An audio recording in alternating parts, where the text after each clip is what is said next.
Good afternoon. I welcome you to a briefing at the Russian Ministry of Foreign Affairs Press Center. We have Russian and foreign correspondents with us. I'm sorry that we delayed him a little today, but I wanted to prepare for all the topics that you have identified as interesting to you. And there is a huge amount of news every day. Let's start with the schedule of Russian Foreign Minister Sergei Lavrov. So, on February 17th, the head of the Russian Foreign Ministry will hold talks with his counterpart, the Minister of Foreign Affairs of the Republic of Serbia. An in-depth exchange of views on Russian-Serbian multifaceted relations and interaction is planned. Of course, the situation in Kosovo and in the Balkans as a whole, and the sides will naturally exchange views on a wide range of international topics. Also on February 17th, Russian Foreign Minister Sergei Lavrov will take part in the ceremony of awarding departmental awards to representatives of regional authorities, Russian public figures, heads of territorial bodies of the Russian Foreign Ministry in Yekaterinburg, Kazan, Nizhny Novgorod, who made a significant contribution to the success of the Russian Federation's chairmanship in various areas of cooperation within the BRICS, and assisted in the organization of this large-scale event. Another important event. As you know, meetings are traditionally held in the format of a government hour in the State Duma. In the Federal Assembly of the Russian Federation, the Minister of Foreign Affairs of Russia, and on February 19th, another such meeting is scheduled on the priorities of the foreign policy of the Russian Federation. Answers to the deputies' questions are also planned. Let me remind you that the annual meetings of the head of the Russian diplomatic service with parliamentarians allow us to spend several hours on the main issues of the international agenda, strengthen interaction between the executive and legislative branches of government, and also do this in solving tasks to defend the interests of our country on the world stage, strengthening partnership relations with the countries of the world majority, ensuring favorable external conditions for the socio-economic development of our country, protecting the rights of Russian citizens and compatriots living abroad. Also, the opening meeting of the heads of the G20 foreign ministries, within the framework of the debut chairmanship of our like-minded friends from South Africa, is being prepared, and this year it will be held in Johannesburg, South Africa, from the 20th to the 21st of February. This is certainly a landmark event, not only for Pretoria, but for the entire African continent, which will host the G20 events for the first time.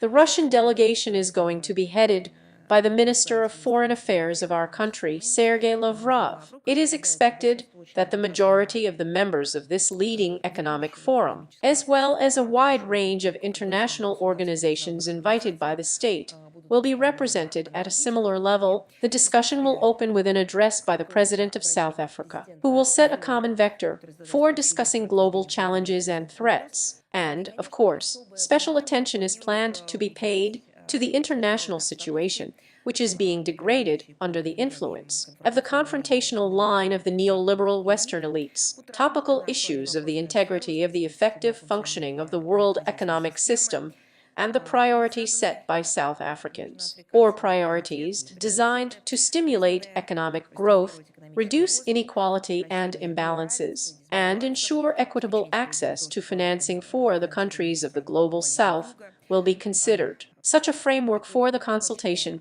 will be the slogan of Pretoria, which she put forward in support of solidarity, equality, sustainable development, and thus South Africa follows in line with the efforts of the presidencies of its predecessors from the world majority states. In the period of the 22nd-24th years, I remember it was Indonesia, India, Brazil. In particular, we are talking about the significant contribution of the G20 during this period to strengthening the foundations of a multipolar world, democratizing global economic institutions in the interests of new non-Western centers of influence, primarily the expanded BRICS. The upcoming anniversaries should be perceived as key landmarks for the exchange of views. This is, of course, the 80th anniversary of the victory in the Second World War, the creation of the United Nations, the 65th anniversary of the adoption of the Declaration on Decolonization, which ensures the establishment of African independence, with our submission within its walls. In the speeches of the head of the Russian Foreign Ministry,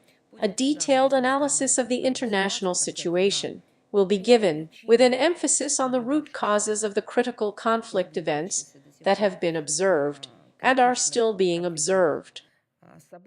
Concrete steps to overcome destructive phenomena will be outlined. The Russian side will confirm its policy of preserving the central role of the United Nations in international and world affairs. Also, of course, the role of compliance and the need to comply with the principles of the UN Charter in their entirety and interrelationship will be emphasized again.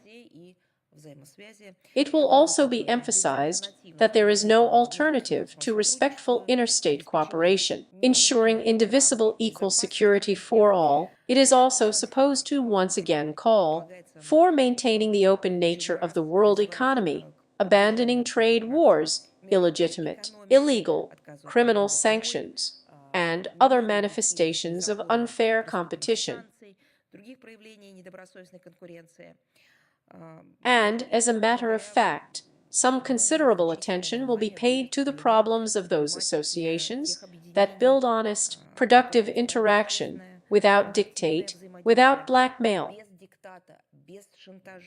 These are the EU, the SCO, and the BRICS. And, of course, considerable attention will be paid to the topic of the Russian initiative of the Greater Eurasian Partnership. Also, as it usually happens, a number of contacts of the Russian foreign minister with colleagues are planned on the sidelines of the Ministerial 20. We turn to the situation around the Ukrainian crisis. The UFO militants continue to terrorize the civilian population and the civilian infrastructure of the Russian regions. On the 6th of February, a man and 2 girls were killed as a result of a raid by an unmanned aerial vehicle on a passenger car in the Valysky city district of the Belgorod region. They were 18 and 14 years old. On the 8th of February, the UFO inflicted an inhumane artillery strike on the densely populated area of Makiivka. This is Donetsk, the DPLA, which led to tragic consequences. A woman died. Her young daughter was seriously injured. 10 more people were injured, including 1 child. February 10th, Bandera released dozens of different ammunition and used drones in 26 settlements of the Belgorod region.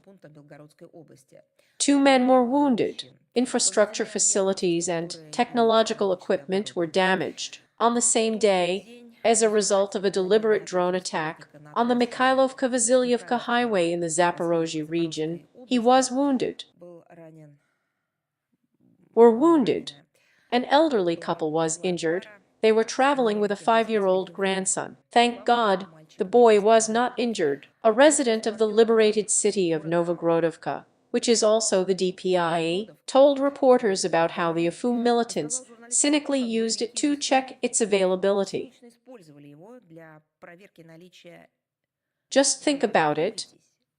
To check for mines in residential areas. The child had to, as planned by Bandera,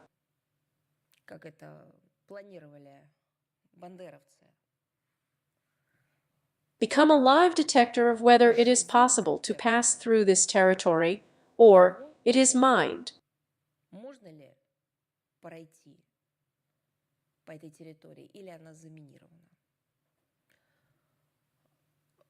What does it remind you of? Yes, only one thing. This is how the Nazis acted in the 20th century. This is how neo-Nazis act in the 21st century. As the Kursk region is liberated, new atrocities of the Ukrainists are hiding. In one of the houses in the Sujensky district, the body of a tortured and murdered veteran of the Great Patriotic War was found. He survived, as I said, the Nazis.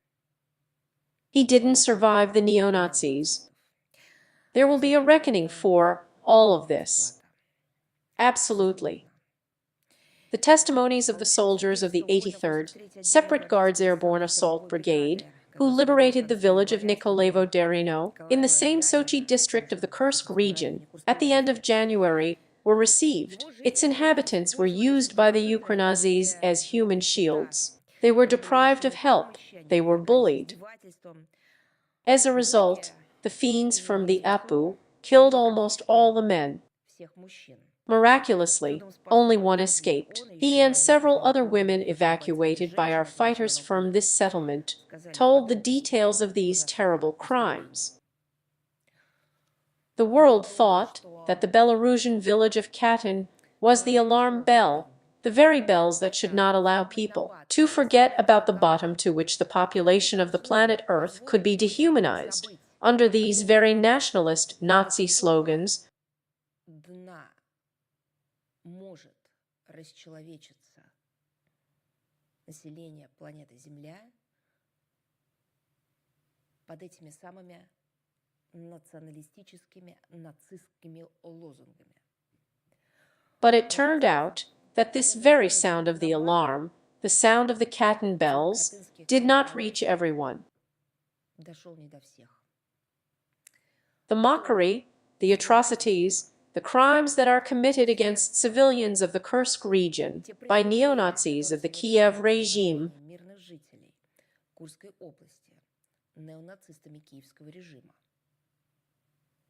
this is a crime without a statute of limitations. These are the real crimes of neo-Nazis. These are crimes that, on the one hand, have all the signs of genocide in terms of the nationalistic nature and the handwriting of those who committed them.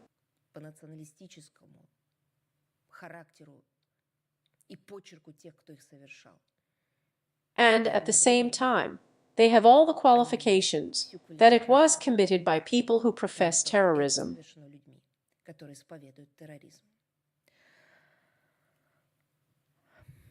But for these and other crimes of neo-Nazis, punishments follow. Russian courts continue to sentence Ukrainian neo-Nazis and mercenaries for war crimes. The commander of the 138th Anti-Aircraft Brigade of the Air Command of the Afu Jimin received a life sentence in absentia, on whose orders a rocket attack was carried out on the farm Trudovaya Armenia of the Krasnodar territory on February 23rd of the 24th year. Then, as a result of the terrorist attack, 10 people were killed. Mercenaries from Georgia, Horizontal Bars Okropilashvili, Gvinsk-Jelashvili, and East Kazakhstan region and Zoria were sentenced to 13 and a half, 14 and 14 and a half years of imprisonment in absentia. I would like to note that the flag belonging to the so-called Soldiers of Fortune was found by law enforcement agencies in the basement. In the basement with the brutally murdered residents of the Kursk village of Russian Porekno. We spoke in detail about this crime of the Kiev regime at a briefing on January 31st.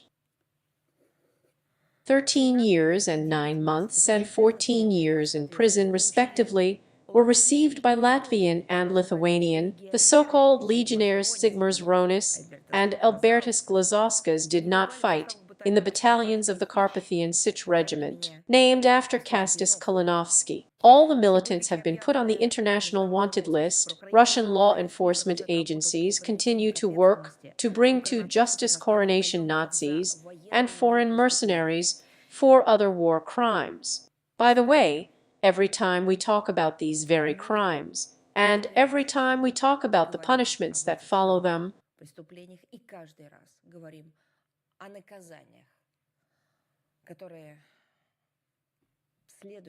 and we will do it every time, we see how these very Western leaders are churning out a decision to feed the Kiev Nazis with money, weapons, and how they contribute to crimes against humanity.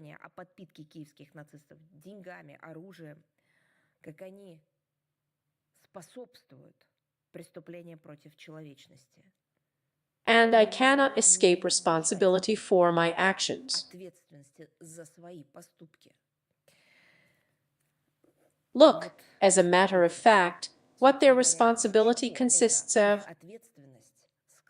On February 12th, a regular meeting of the Contact Group on Defense Assistance to Ukraine, in the Ramstein format, was held in Brussels, and for the first time, the British Defense Minister was in the chair of the chairman instead of the head of the Pentagon. Well, as a matter of fact, he thereby emphasized his readiness to take on the role of the main director of the war from the West with Russia by the hands of Ukrainians. However, apparently, Western strategists have considerable problems. This castling should be considered simply as an element of a chess combination. As the former deputy assistant to the US Ministry of Defense, Jem Townsend, stressed in an interview with the politician on February 6th, Britain can coordinate assistance to Ukraine. However, there will be no money, and therefore no aid itself, he said, without the United States. However, there were such conversations on the sidelines of Ramstein that the meeting held on Wednesday turned out to be the worst for Ukraine. I do not know what could be worse. Not to supply assistance to the Kiev regime in the volumes that Zelensky insists on, or to supply. From the point of view of the West, it is probably worse not to deliver aid. We're talking about something else. If, after all, someone in the West has at least a drop of pity for Ukraine as a state, for Ukrainians as a people, for the inhabitants of this territory as citizens of Ukraine, they will probably still spare them, and will not do everything to destroy them all.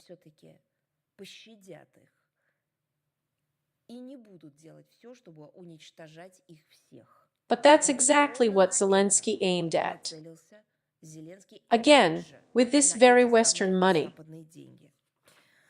Now, only the British have decided to fork out for help within the framework of Ramstein. They promised to allocate $186 million for Kiev, which is killing its own citizens.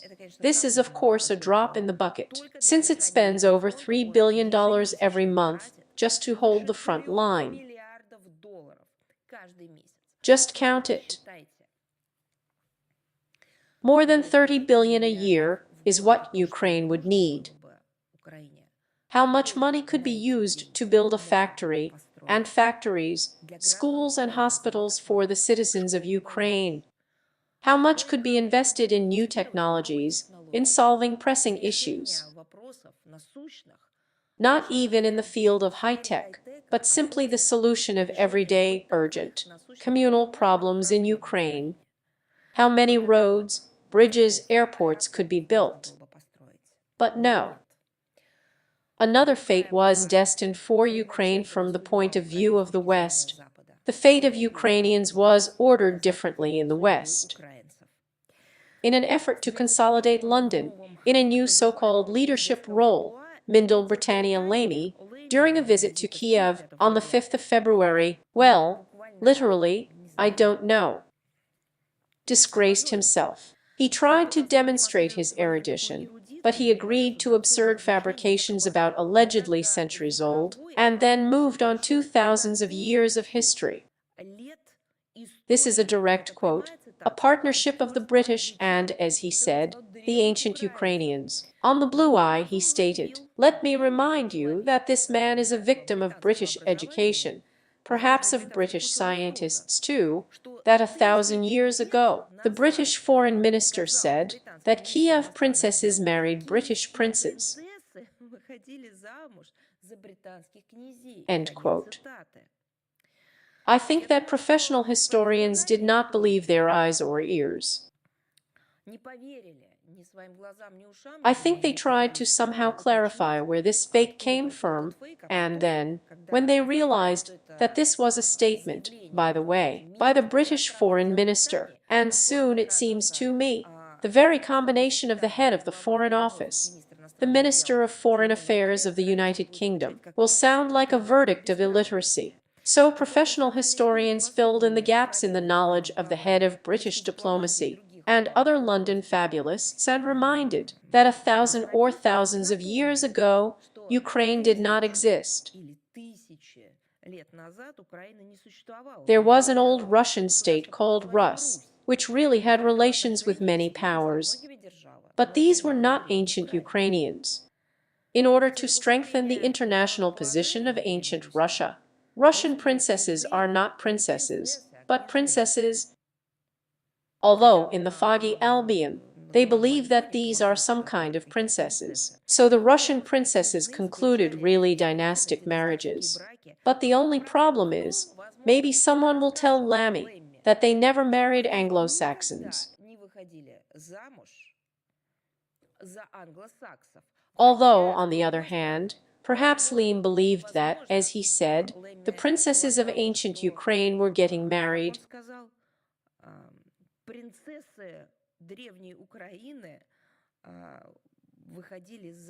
Maybe he meant that 1,000 years ago there were Americans.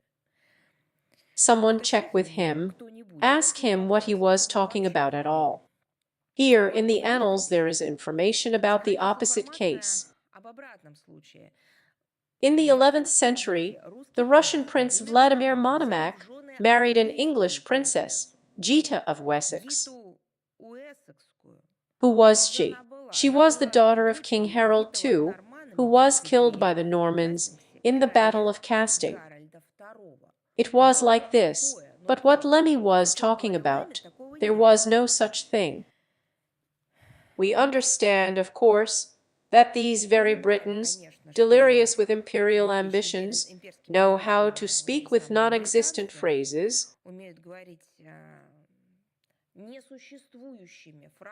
Non-existent, not based on historical facts, some maxims about the traditions of cooperation with their vassals.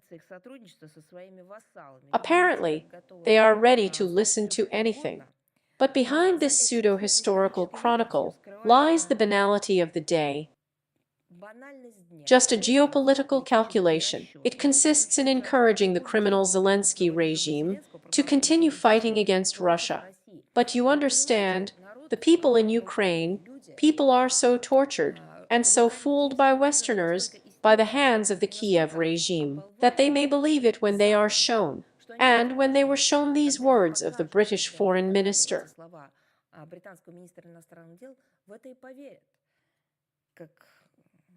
in the historical support of the very bright future, for which they are allegedly given multi-billion-dollar loans. Here are more from the same fake appeared. On the 2nd of February, the foreign ministries of Ukraine and Canada pathetically announced the first anniversary of the creation, and these two foreign ministries, the Ukrainian and Canadian, created the so-called International Coalition for the Return of Ukrainian Children. In recent years, the Kiev regime and its Western masters have launched so many empty anti-Russian structures that do nothing but stamp out absolutely absurd, false, Russophobic statements, that it is simply surprising how they themselves do not get confused in them and manage to celebrate memorable dates and anniversaries in time.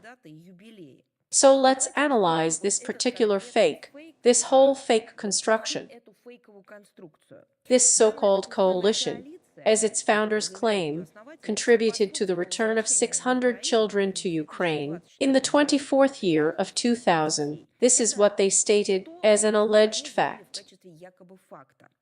Where do these numbers come from? They are not backed up by anything, but let's just figure it out step by step. For understanding, I would like to remind you that the process of reuniting families separated by hostilities is carried out according to a clear, long-established algorithm, authorized under the President of the Russian Federation for the Rights of the Child, Maria Lvova-Belova, in cooperation with the Ukrainian side and with the participation of international mediators, namely Qatar, the Vatican, the International Committee of the Red Cross. So, as a result of this work, 87 children from 69 families were reunited with relatives in Ukraine and in third countries, and 15 children from 10 families returned to their loved ones in Russia. What are hundreds of children like? What did the foreign ministries of Ukraine and Canada say in general? Even if other minors appeared in the lists received from the Ukrainian side, it was found, according to the results of the inspections, that they had never been separated from relatives, entered Russia with their family, and, in some cases, even did not move anywhere. They are simply considered by the Zelensky regime to be some kind of deportees, since they live in territories that were reunited with Russia. Following the results of referendums in September of the 22nd year, it is obvious that not such children, not such territories, have nothing to do with Ukraine anymore. So let's get back to that figure. 600 supposedly children returned home. Who are we talking about then? Where did this figure come from in general? Russian figures, the data I gave. They are regularly brought directly by Maria Lvova herself. Where did 600 children come from? There is an assumption that we are talking about children removed from Ukrainian families in Western countries, directly in Western Europe, in the countries of the European Union. Well, then, that's the way to say it. Let's help them. In August of the 24th year, the National Social Service of Ukraine reported that there were 430 people. There is reason to believe that, in reality, there are much more similar cases. That's how it should be formulated. That these hundreds of children who are separated from their families have nothing to do with Russia. They are scattered across the countries of the West, Western Europe, NATO countries. We hope that all these children really will be returned to their parents, but this is not for Russia. Let them do this in Brussels. Let them report to the world community why and how it turned out that there are minors on their territory who are separated from their parents.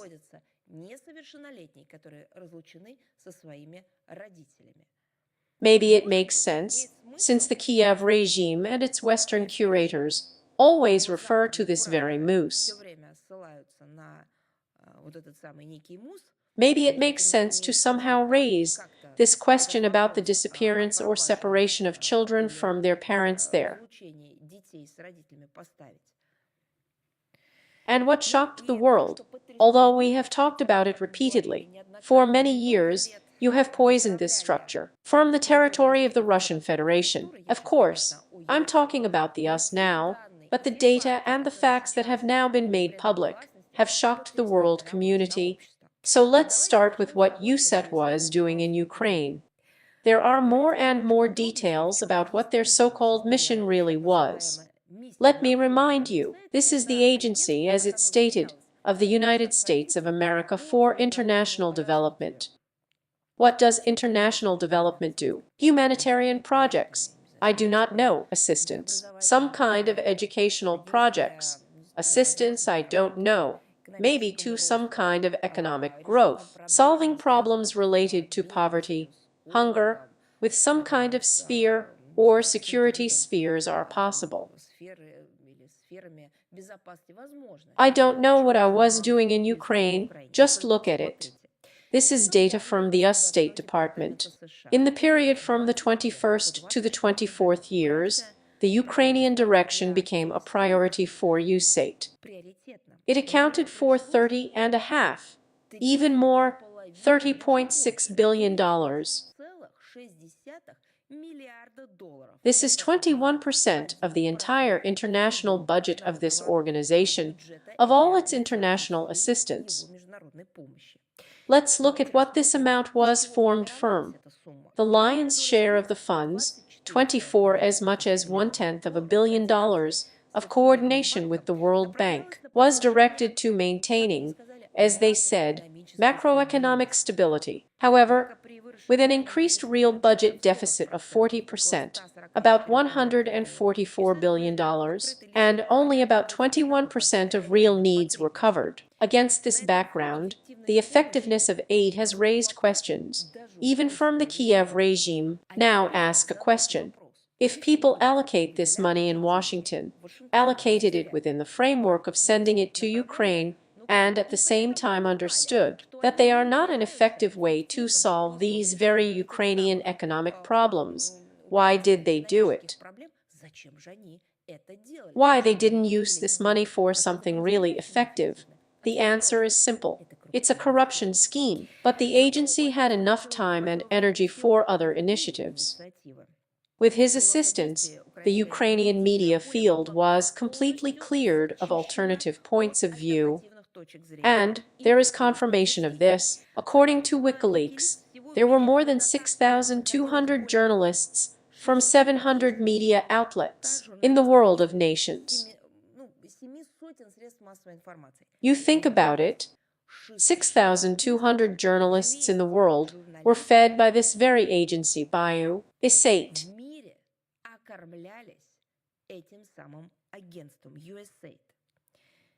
And 279 relevant non-governmental organizations received similar assistance. Injections were made to the Ministry of Culture of Ukraine, local authorities, structures, as it was said, responsible for the persecution of the canonical Ukrainian Orthodox Church. In particular, the so-called Razumkov Center for Economic and Political Research, which was on American subsidies. So it was this structure that regularly concocted sociological studies that contained false indicators of public support for the schismatic Orthodox Church of Ukraine. And that's it. But everything became clear. Where and how did this very schism come from? In fact, this is not even schism. He is the destruction of orthodoxy in Ukraine. You was also involved in this. USAID. As it turned out, USAID, through the head of the new justice program, David Michael Bond, who has no legal education, has been reshaping the judicial system of Ukraine for 15 years. Among other fraudulent schemes of this structure, pseudo-accounting of weapons supplied to Ukraine, attempts to gain access to certain frozen Russian assets. Although, in fact, it is not frozen, but so subject to raider seizure from the point of view of the West. Information was spread on social networks that after the start of a special military operation, Justice sponsored the so-called tours of Hollywood stars to Ukraine. What was it for? As in order to attract the attention of the Western audience to the democratic transformations in Ukraine. To, so to speak, further magnify the figure of Zelensky.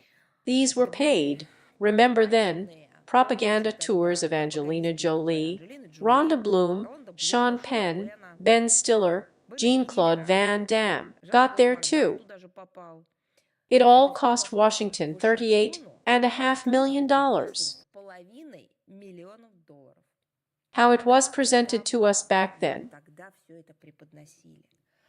That inspired by the democratic changes in Ukraine, American public figures who empathize with the Ukrainian people decided to support them with their visits and tours, meetings and communication.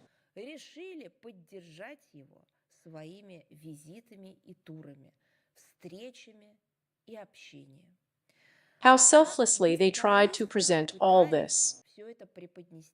How the picture of the splendor and this fantastic tolerance, which all these American so-called stars, designated above, felt and implemented in connection with the disasters of the Ukrainian people, literally appeared before the eyes of the entire international community.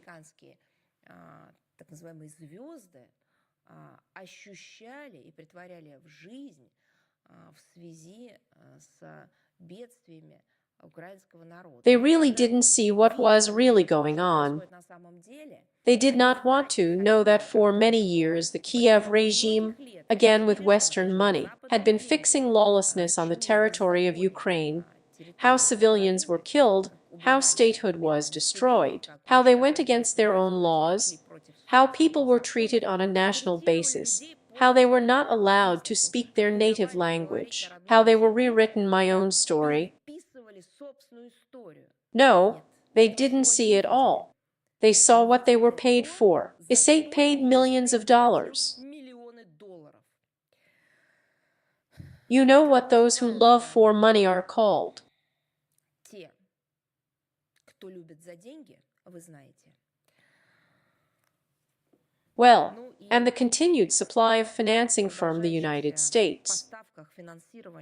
According to media reports, so far only aid approved under the previous Biden administration continues to arrive from the United States to Ukraine, and Zelensky, seeking to see his own overseas comrades resume military supplies, stressed that their termination and the risk of following this example of the European Union could lead to the loss of Ukraine's territories. Well, as if you don't understand that he has already lost everything. He lost territories, he lost the country, he lost people. And why? Because Zelensky had lost his conscience before all this. Meanwhile, Kiev is trying to adopt the tactics of the Israeli special services and increase terrorist activity against Russian servicemen. I would like to remind you that in September of the 24th year, pagers exploded en masse all over Lebanon, remember, including in the southern suburbs of Beirut. The detonated communication devices belonged to members of the Hezbollah Shiite militia, and several hundred people were injured. Then Tel Aviv admitted that it was a pre-planned action to neutralize the supporters of the mentioned movement. Recently, the Russian military began to notice in the case of deliberate mining by the armed forces of Ukraine furniture in residential buildings, bedside tables, cabinets, sofas, which are left in the settlements of Donbas, and explosive devices are laid there, which are equipped with speakers to attract attention due to characteristic, familiar, understandable sounds. Динамиками для привлечения внимания за счет характерных, привычных, понятных звуков. These sounds, they can be completely different, from meowing to some kind of calls for help and so on. They should arouse compassion, attract attention. They simply put pressure on people's sense of mercy.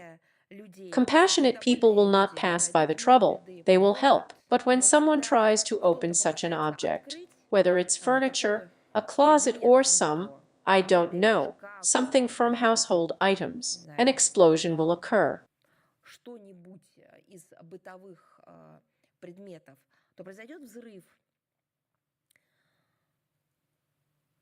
There are many cases where such tactics have been exchanged by terrorists before. Now it is simply put on stream by the riders. Inhumans, in a word. In the same vein, we perceive messages about the supply of mined so-called op glasses. If you have seen, there have been messages to this effect. The Cobra model, the production of skylights, in which improvised explosive devices with a capacity of 10 to 15 grams of plastic explosive were found. And there is reason to believe that this is the work of the Ukrainian special services, who use volunteers in the dark to plant booby-trapped equipment without their knowledge when purchasing aid for the front. But this once again emphasizes the tourist character of the Kiev regime and the battalions controlled by them by the APO, and so on.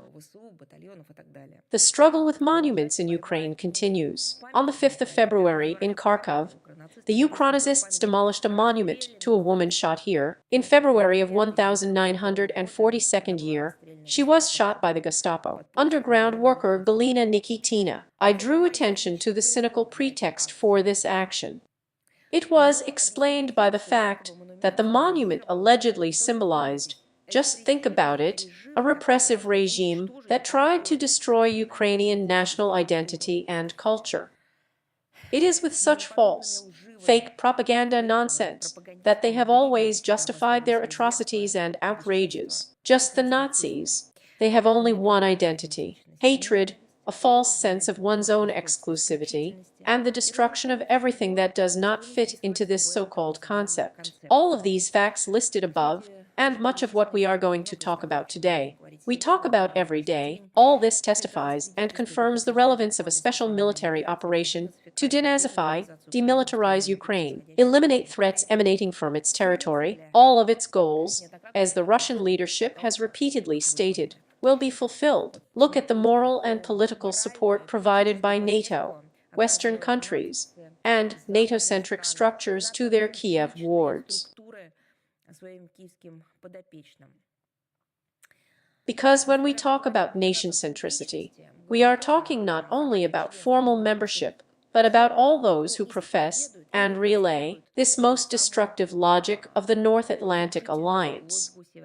The film was released by the correspondent of the Australian media corporation ABC, which is called He is Beautiful, of course, Fortitude. It was shown in prime time on the 10th of February in the program Four Corners. It was dedicated to a special military operation. I would like to note that this is an ugly creation of Australian documentaries, although documentaries died after this fake was attributed to it.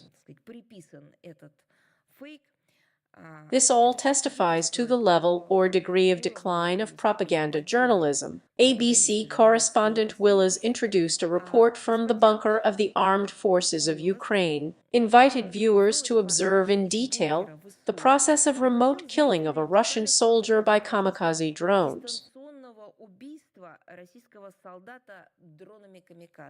In general, these very words that are pronounced, for example, to kill Russians with an obsessive refrain, are repeated many times in the film, sometimes accompanied by mocking laughter. Where did we hear that? Oh, yes, George Bush's sister spoke about this in the video when he said, thinking that he was communicating with Kiev, with a representative of the Kiev regime, that this is the task of modern Ukraine: kill as many Russians as possible.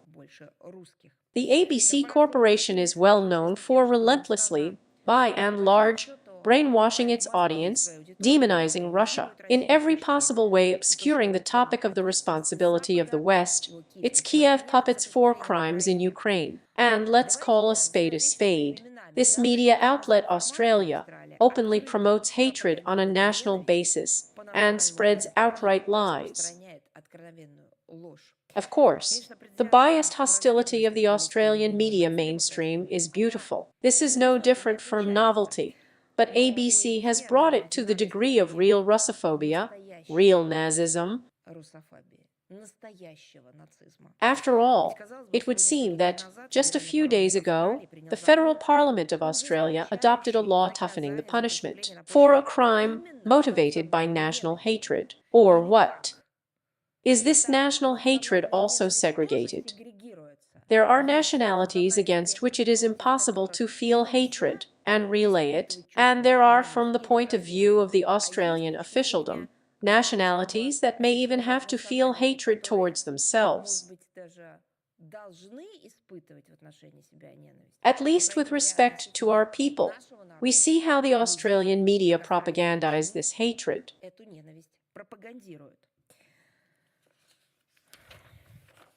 Here, by the way, are a few more words about her seat.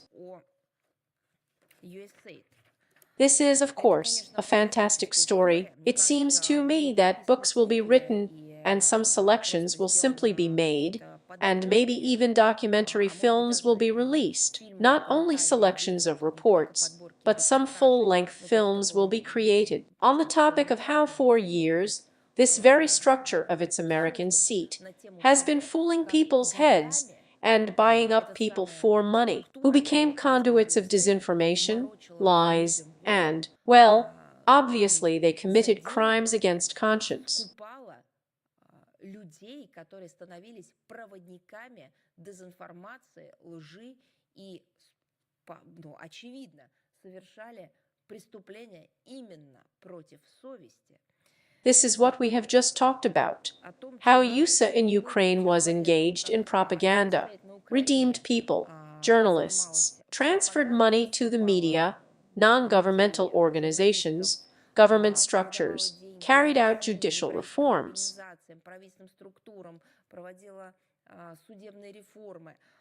But that's probably not the most monstrous thing I've ever done. I'm going to give you a few examples.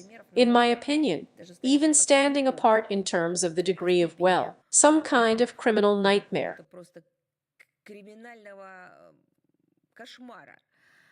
This is about the US military biological activity outside the national territory. It was implemented under the guise of helping states to develop national systems of sanitary and epidemiological surveillance and countering threats of biological terrorism. As you know, such dangerous activity has been carried out in many countries of the world, including in some states of the former Soviet Union, and the facts of the implementation of the Pentagon's military biological programs in violation of the Convention on the Prohibition of Biological and Toxin Weapons on Ukrainian territory became a blatant example of the mentioned US activity, revealed as a result of a special military operation. We have talked about this. The Ministry of Defense of the Russian Federation has talked about it. This topic was brilliantly revealed and further introduced by the head of the Radiological, Chemical, Biological Protection Troops of the Armed Forces of the Russian Federation, Lieutenant General I. Anatolyevich Kirilev, who was a victim of a terrorist attack. A fundamental contribution to exposing the illegal actions of the United States was also made by the Parliamentary Commission to investigate the circumstances related to the creation of biological laboratories by American specialists on the territory of Ukraine. Based on the results of its work, a detailed report was published. It was just prepared on the basis of all available sources, including documents seized during a special military operation. In the results of a survey of numerous witnesses who had information about the activities of the Pentagon and related structures in Ukrainian biological laboratories, the mentioned documents indicate in particular the involvement of USAID, the US agency allegedly for international development, for the implementation of US military biological activities. Through the USAID programs, funding was provided for in-depth study of in Ukraine.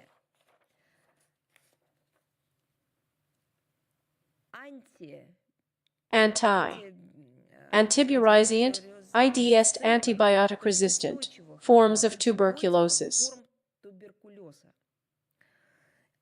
It's impossible to just imagine. I repeat again, we are talking about the agency that sent the money. It should have directed money to international development in accordance with its mandate, and within the framework of the mentioned studies, a protocol for the analysis of resistance to anti-tuberculosis drugs was created. At the same time, work was carried out to identify new possible ways. It is impossible to believe it, but it is necessary, because it is proved by documents. Infection with a highly resistant strain of tuberculosis. In other words, this is pure sabotage. This is a subversive activity that you was engaged in, USAID on the territory of Ukraine. In order to clarify all aspects of the US military biological activities in Ukraine, Russia is making such very deep and versatile efforts in the international arena. Our country has initiated a consultative meeting on Article 5 of the Convention on the Prohibition of Biological and Toxin Weapons. Let me remind you that this happened in September of the 22nd year in Geneva, and also launched a discussion of this topic in the UN Security Council on October 27th and November 2nd of the 22nd year, during the 9th BTC Review Conference again in Geneva on November 28th to December 16th of the 22nd year. What do you think? Did we hear anything in response? In response to our reasoned questions on this matter, we did not hear anything from the American side at that time. We have heard and seen how they tried to accuse us of disinformation, propaganda, and so on. There was no substantive, as they say, fact-based answer.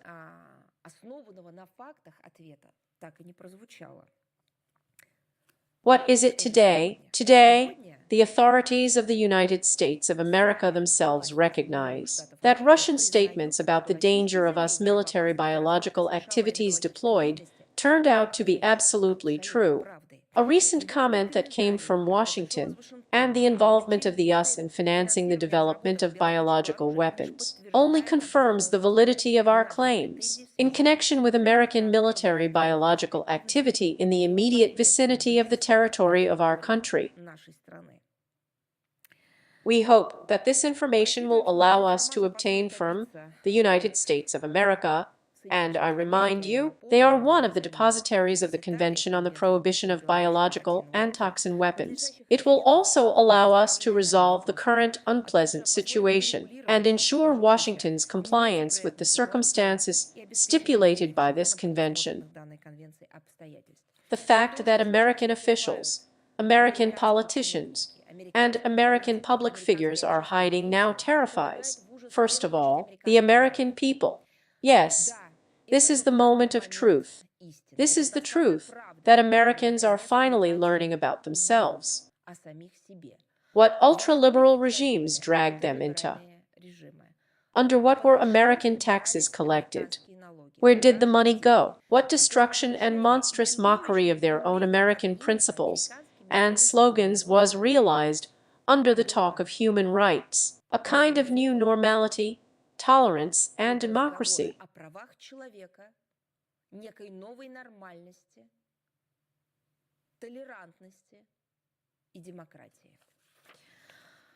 Another example, Slovakia. By the way, it is not the first time that the Prime Minister of this country, Robert Fitz, has publicly stated about the direct interference of external forces in the domestic political life of the country and attempts to overthrow the current coalition government. Why? Because, according to him, Westerners are not ready to put up with Slovakia's sovereign line, including regarding the situation around Ukraine, relations with Russia, and the Slovak media.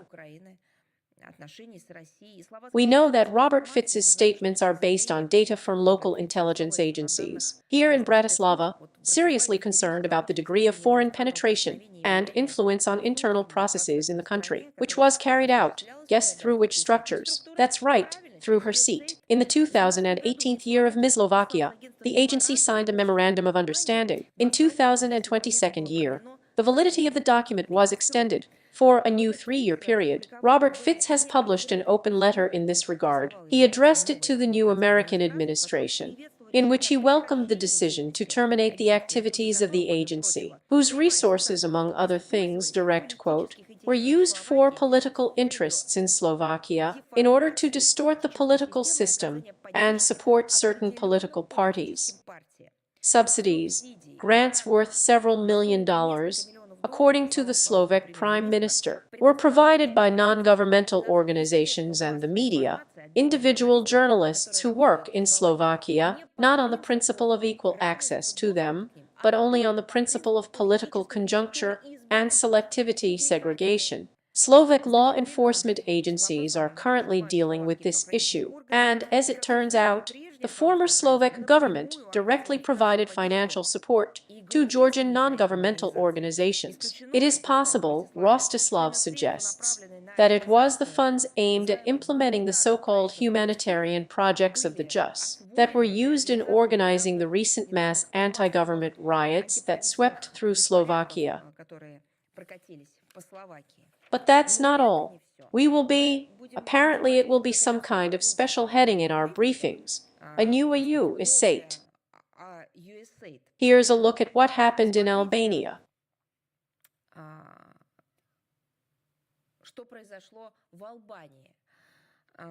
The other day, figures were published that show how much USAID spent on the maintenance of its agents of influence in the Balkan states. And here they were published directly.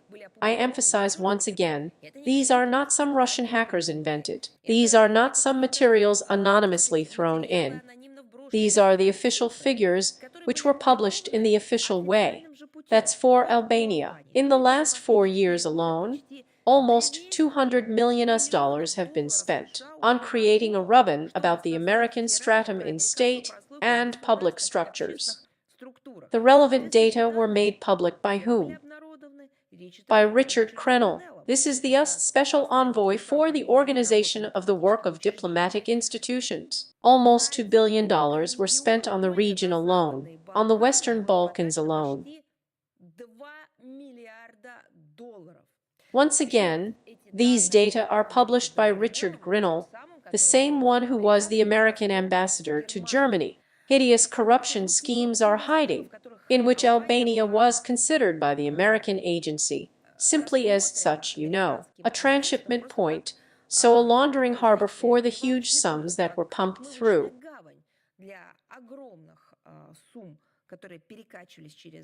Local investigative journalists, having studied the published data, came to the conclusion that the funds intended for humanitarian projects were transferred to structures through a number of front persons, who, that's right, George Soros, and other relevant non-governmental organizations. And some of the money, according to the documents, went directly to state authorities, including the Ministry of Defense, the Ministry of Foreign Affairs, and the courts of Albania. Amazing, really amazing. But even the Anti-Corruption Agency of Albania was paid directly so that it would not investigate the multi-million-dollar flows that passed through the unscrupulous hands of overseas grant givers. And what do you think? After that, one or another regime will formulate its position in one or another party. Of course, they will formulate it, including on the same Ukraine, not based on the realities, facts, and interests of their own people. They will formulate the position of their country based on the interests of those who provide them with these millions. And those who provide them with these millions, the same USAID, along with the money, put in envelopes and manuals that these very regimes voiced. Therefore, they were pronounced as a carbon copy for all NATO countries. Therefore, they were allegedly made as a carbon copy by non-governmental organizations, the media, and journalists, because it was all paid for. Because on the one hand, a text was printed in support of the Kiev regime, and on the other hand, an American dollar was glued to this piece of paper, which passed through the US. All this has become known over the past week and a half, but there is no doubt that similar schemes that have nothing to do with legality, with the support of democracy, humanitarian activities have been practiced in many countries and regions of the world for decades, and all this is the money of American taxpayers. And they, in turn, had no idea where these funds were going.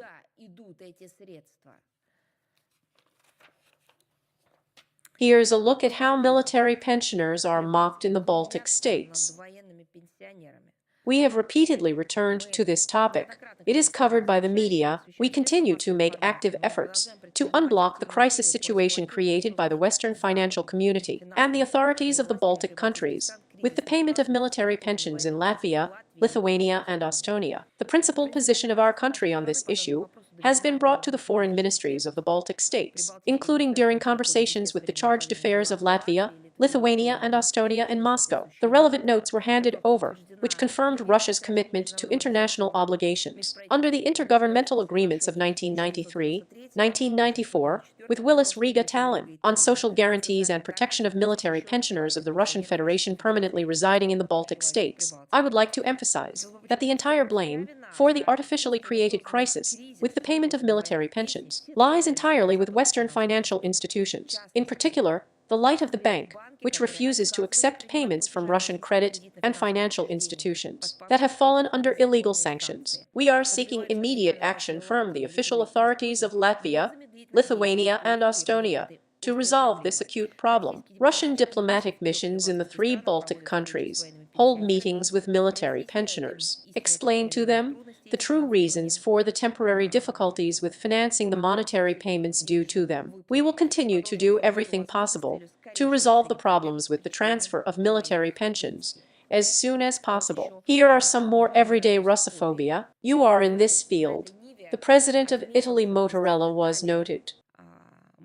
During a lecture on the 5th of February at the University of Marseille, the President of the Italian Republic made several insulting statements to our country. He drew outrageous and frankly false historical parallels between the Russian Federation and, as he said, Nazi Germany, calling for taking into account the failure of the Western policy of appeasing the aggressor of the late 30s of the 20th century in resolving the Ukrainian crisis, said that Russia's actions in Ukraine, again according to Tarella, have a similar nature to the project. But it's impossible to even pronounce it, but he did it of the Third Reich in Europe. You know, it is strange and wild to hear such blasphemous fabrications from the President of Italy, a country that knows firsthand what fascism really is. Only he knows it in a different way, a little differently than our country knows. Our country was subjected to a monstrous attack by Hitler's Germany. Our country was not only able to expel the enemy from its territory then, but also escorted him back home, destroying and liberating Europe from Nazism and fascism at the same time, and then helped the countries of the European continent to recover, despite the fact that our country itself needed this help, and first of all, we shared it generously.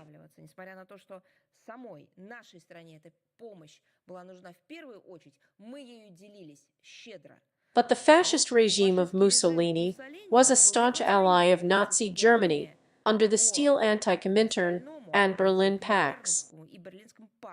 He, by the way, provided the Third Reich with 235,000 people in the Expeditionary Corps for joint aggression against the Soviet Union. Why did the Italian president not remember this during a lecture at the University of Marseille on February 5th? He didn't know. Does he know his history poorly? I don't think so. In the 41st year, all this happened. And of course, that regime in Italy bears responsibility together with the Nazis for war crimes and genocide of the Soviet people during the Great Patriotic War.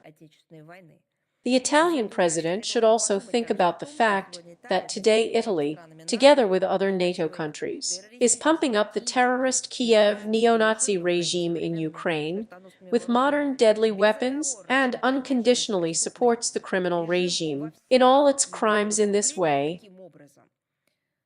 After all, Zelensky's regime is based on the same misanthropic ideas. He implements them in a different way, including thanks to NATO assistance. But the meaning is the same: segregation of people based on nationality, on the principle of their religion, language, culture, respect for their traditions and history. The same thing was promoted by Hitler and his henchmen in all forms and forms, whether they are allies at the official state level or just collaborators. But we also know another Italy. We know Italians who organized themselves into powerful guerrilla movements during the Second World War. Thousands of Soviet people also became active participants in these partisan movements. These were both prisoners of war and deported civilians who fought together with their Italian comrades against fascism and gave their lives for the freedom of Italy, their homeland. According to various estimates, out of 12,000 foreign participants in the Italian resistance movement, almost half are Soviet citizens, Motorella said on February 5th.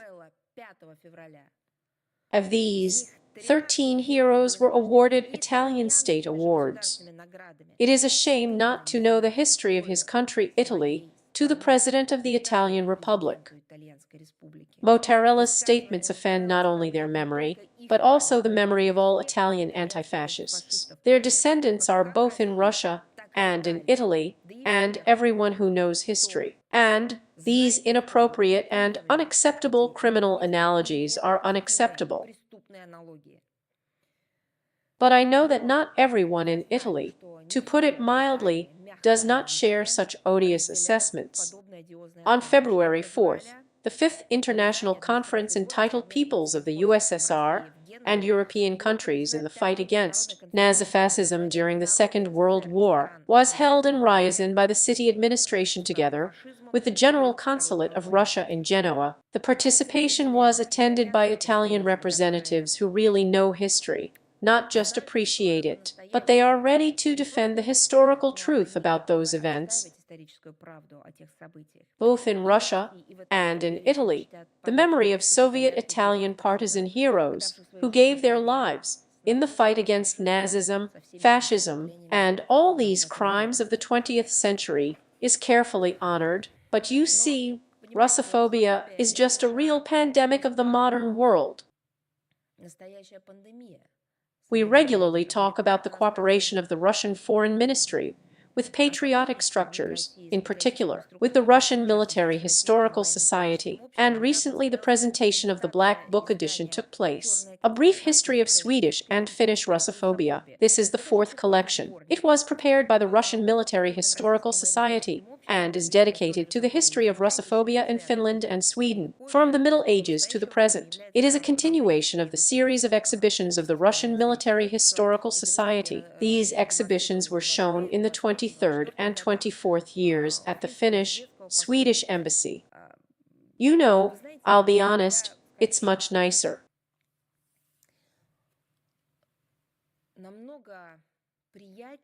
And this is probably the main task, as both teachers and historians of the diplomatic service saw it, to talk about the cooperation of countries and the point of contact, the rapprochement of our peoples, about those projects that have retired, which have great prospects for the future. But then, when there is such an attack on our country, in all azimuths,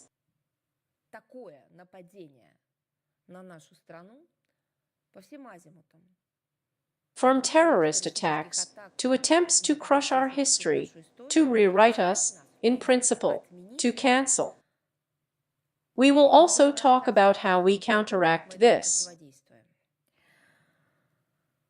We talked in detail about the active supply of iron ore and other resources from Sweden to the Third Reich 3 years ago. The reason then was the boycott of Swedish port workers, which they announced 2 ships from St. Petersburg. They paralleled with the Second World War.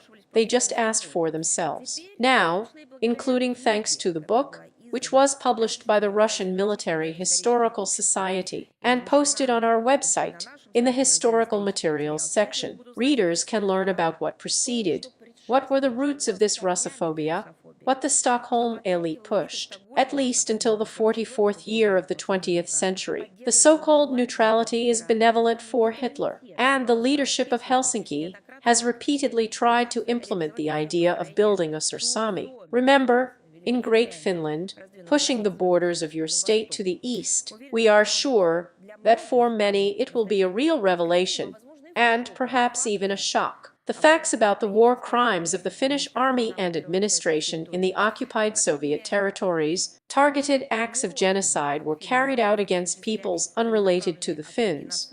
Concentration and resettlement labor camps established in the occupied territory of the Karelo-Finnish USSR, more than half of the Slavic population, or almost a third of all local residents, were placed. The lethality in them, according to historians, was even higher than in the Nazi camps, and we have not forgotten that the Finnish troops participated in the blockade of Leningrad from the north, bear equal responsibility with the Germans for the genocide of the Leningraders. In 1941st year in Berlin, by order of the President of Finland Restart, and the State Department of Information Propaganda, a book was published with the title Finnish Living Space. The nationalist so-called masterpiece was written by the historian Aina Jutikala, geographer Vianney Aura, and ethnographer Kusta Vilkuna. The book was edited by the famous Finnish anthropologist Yuri von Grenhagen. As they believed scientifically, it is actually pseudo-scientific, with the help of pseudo-histories and pseudo-ethnography, justified the territorial claims of Finland to the northwest of which country? That's right, Russia. The Finnish-Swedish SS men went even further. A bloody trail of them stretched across Ukraine to the North Caucasus. All this makes us take a fresh look at energetically to such, just some kind of frenzied support that Helsinki and Stockholm provide, but to the Nazi regime in Kiev. This allows you to see in this cave Russophobic features from past centuries, and joining NATO in Finland and Sweden literally killed Northern European neutrality. The mutual understanding reached between our countries after the war. We hope that soon this book will be translated into English, so that it becomes available to a global audience. There is already a good experience in this on the website of the Russian Military Historical Society, and now on our portal in the Historical Materials section. There is a black book of Bandera atrocities from the 41st to the 45th years of the 20th century. It was published in the 22nd year and translated into English. There, while without translation only in Russian, you can find an early edition of the Black Book of Atrocities of Modern Bandera, Ukrainian neo-Nazis in the period from 2014 to 2023 years. Also, the Black Book Ukraine is not Russia, Ukrainian school textbooks of the 21st century, methods and mechanisms of falsification of history. It was published in the 24th year. This latest book analyzes the content and methodology of modern school textbooks on history, which are published in Ukraine. Numerous examples show it is clearly and convincingly done that with the help of educational books, Ukrainian school children are instilled ideologically necessary for the authorities, but in fact on Bandera installations. And the most important of them is the desire to exclude from the history of Ukraine all positive pages related to Russia, to educate entire generations of young people in hostility and hatred, form just mankarts. In other words, it's not just about us, it's about them. It is for this task. Again, you won't believe it, but it's a fact. There is confirmation of this. Again or again, grants were allocated in tens, hundreds of millions of dollars, USAID by the American Development Agency and the Soros Foundation. And there is reason to think that their destructive activity will continue, that these are not the last black books. Well, let's see, at least the information, the data, the facts that have now been published again in the United States of America itself about the activities may lead someone to think about the need to think about what they are doing there, and whether it is necessary for Americans, American citizens in the first place.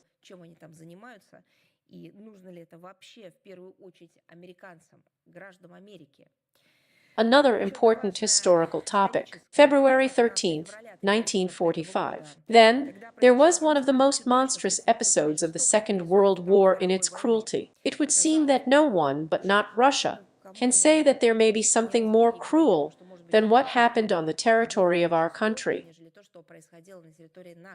You remember how villages were burned, cities were destroyed, how children and women were killed. They were buried alive in pits, they were burned, they were tortured. But still, the indiscriminate bombing of the Anglo-American aviation of Dresden is forever inscribed in history. For 3 days in a row, about 800 heavy bombers dropped high explosive and incendiary bombs on Dresden. As a result of the fire tornado, according to various estimates, up to 25,000 residents of the city died, 60,000 were injured, about 12,000 buildings were destroyed, including the famous Dresden Art Gallery. By the way, I always say, I will say, and I advise you all to remind, the masterpieces of the Dresden Gallery were restored by specialists of the Soviet Union in our domestic museums. They revived the masterpieces step by step in order to return them to the German people, who are now thanking them for this with their supplies.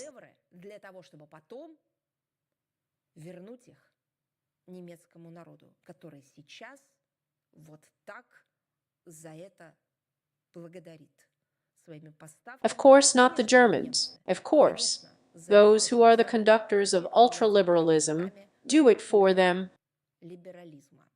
But still, unlike the Soviet command, which saved as far as possible the civilian population on the liberated German territory, American and British military leaders even then adhered to a different ideology. As a result, Dresden, which had no military significance, and everyone knew it perfectly well, was practically wiped off the face of the earth. The strike on it became a shameful act of aerial terror, the mass destruction of urban residents, comparable to Hitler's barbarism. Washington and London tried to justify revenge for the crime of the Nazis.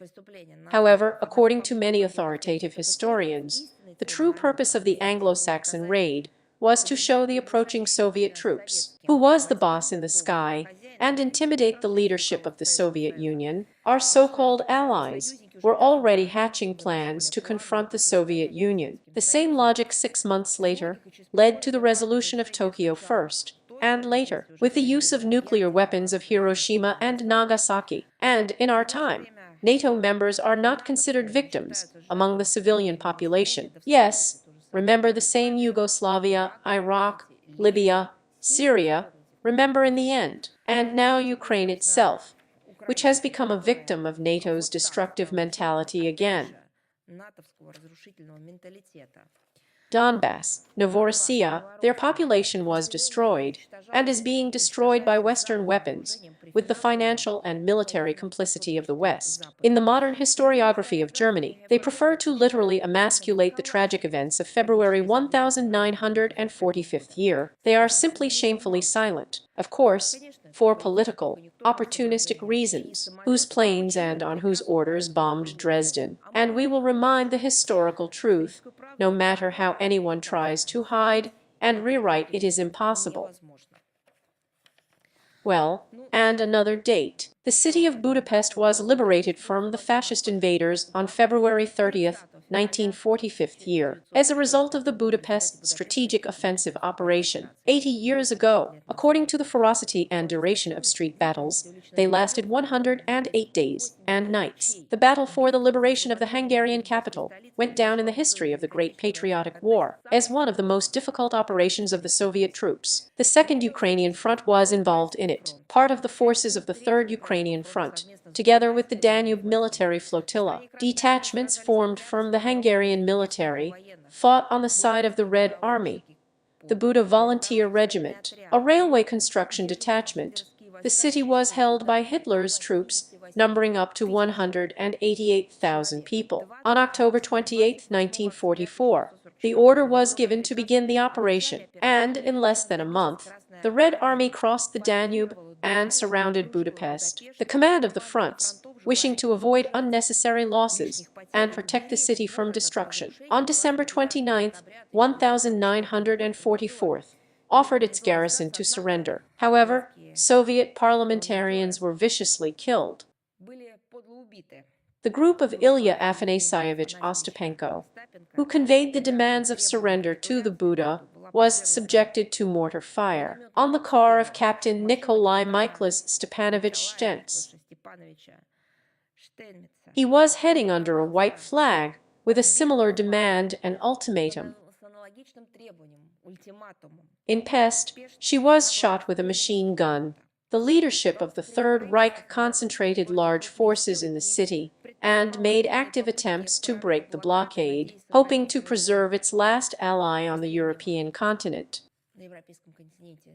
As a result of the bloody battles that followed, on January 18th of the 45th year, the Red Army soldiers liberated the flat part of the city of Pest. On the 13th of February, the Buda citadel. The city was significantly destroyed. All the bridges over the Danube, as you know, were blown up. The successful completion of the Budapest operation dramatically changed the strategic situation on the southern wing of the Soviet-German front, facilitated the Red Army's offensive in the Berlin direction. Western historiography diligently suppresses the fact that the reflection of the German counteroffensive of the order in December of 1944 year, which surprised the troops of the Western Allies, was largely facilitated by the powerful onslaught of the Red Army on the Eastern Front, which was undertaken, among other things, as part of the Budapest operation. The battles for the capital of Hungary began almost simultaneously with the Soviet operation of Hitler's troops to unblock the grouping of German-Hungarian troops surrounded on the outskirts of Budapest. The Wehrmacht command was forced to pull together forces and transfer individual formations directly from the Western Front, and on December 27th,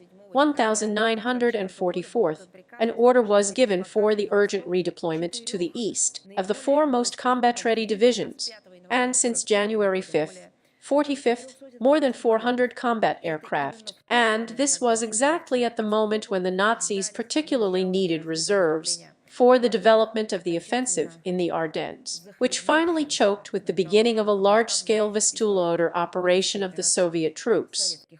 362,000 people were awarded the medal for the capture of Budapest, and the feat of a Soviet soldier near Budapest was sung in Isakovsky's well-known poem. As you remember, the enemies burned down their native hut. Well, there is still. And even against the background of this monstrous whirlpool, which is now rewriting history, fighting with historical truth, with monuments of heroes, has overwhelmed our planet.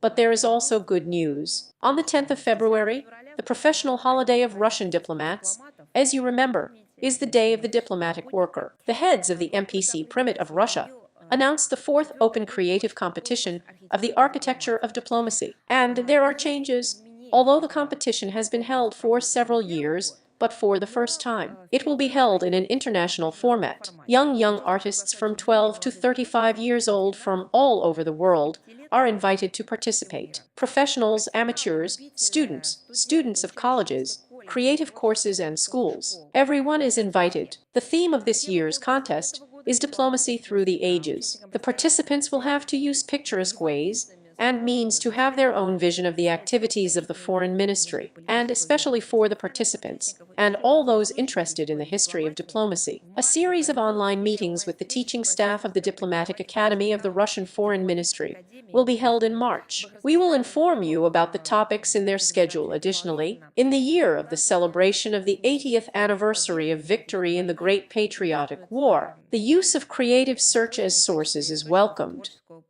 Of course, this is probably the topic first of all, but everyone is free to realize their creative potential. We will definitely duplicate the texts of today's briefing, but I can say that the literature winners of the competition will be determined in two categories. These are young artists aged from 12 to 18 years and young artists from 18 to 35 years. In the young artists category, the jury will select 5 of the best works, and in the young artists category 15. The winners, of course, as always, as in other artistic, literary, and any other poetic competitions, will be awarded prizes by the heads of the UPTK of the Russian Federation. I would like to draw your attention to the fact that the acceptance of competitive works will last until the 12th of May. Therefore, we invite all participants and the media to cover this event. And I am ready to answer your questions. Please, is the International Life magazine with us? Hello, Maria Vladimirovna. Yes, good afternoon. The work of the Munich Security Conference begins today, and in this regard, the question is, will representatives of the Russian Foreign Ministry be in Munich? And are they planned to participate in any Russian-American negotiations that the American side has announced? Well, I would like to say that, as you know, Russian officials are not invited to the Munich Security Policy Conference.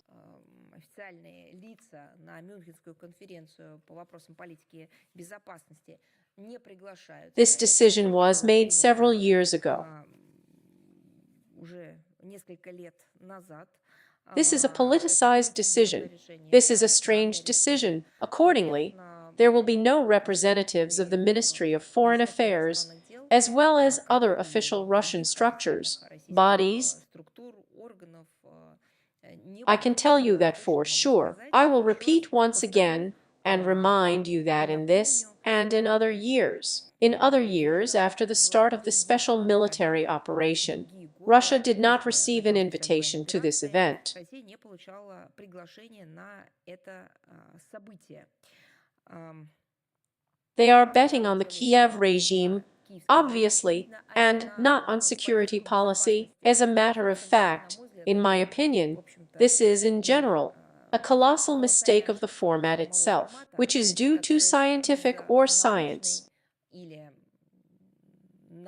Such scientific political or socio-political review, analytical activities have turned themselves into an instrument for the implementation of an absolutely destructive course.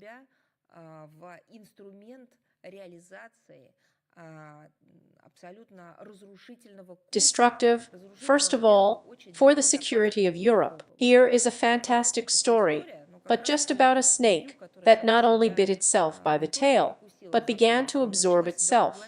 That's what happened to this very conference. If they needed some kind of platform to scold Russia, but they could probably spend less. They just put a microphone on. Yes, they would come up and everyone would spit wherever there, and get there, and if, after all, it is seen as an opportunity and an attempt to resolve the issues raised and stated related to security, then we need to talk seriously and with mutual respect, but most importantly on a scientific basis. Political science is a science taking into account practice, taking into account experience, and not on a pseudoscientific, anti-scientific basis, just neglecting both experience and, so to speak, the realities of the day. Therefore, at one time, probably, the Munich conference was a place for serious discussion of international policy issues, when it was given the opportunity for a frank dialogue, when it did not turn into just a monologue.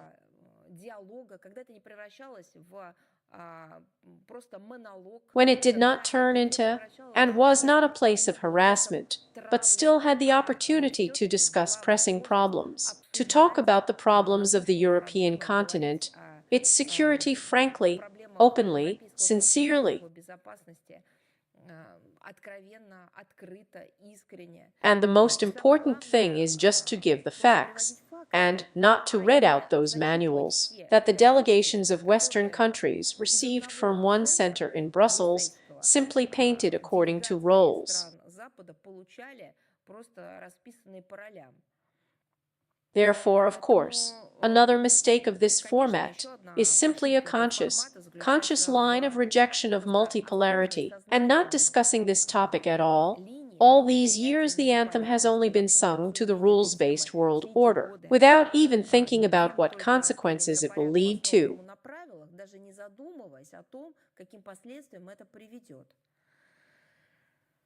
Today, something else should be on the agenda, and is already on the agenda. Look at this. Very few people are interested in this at the Munich conference. But it is precisely multipolarity, the presence of different centers of economic development, flagships of the world economy, flagships of scientific and technical development, centers of such a civilizational impulse.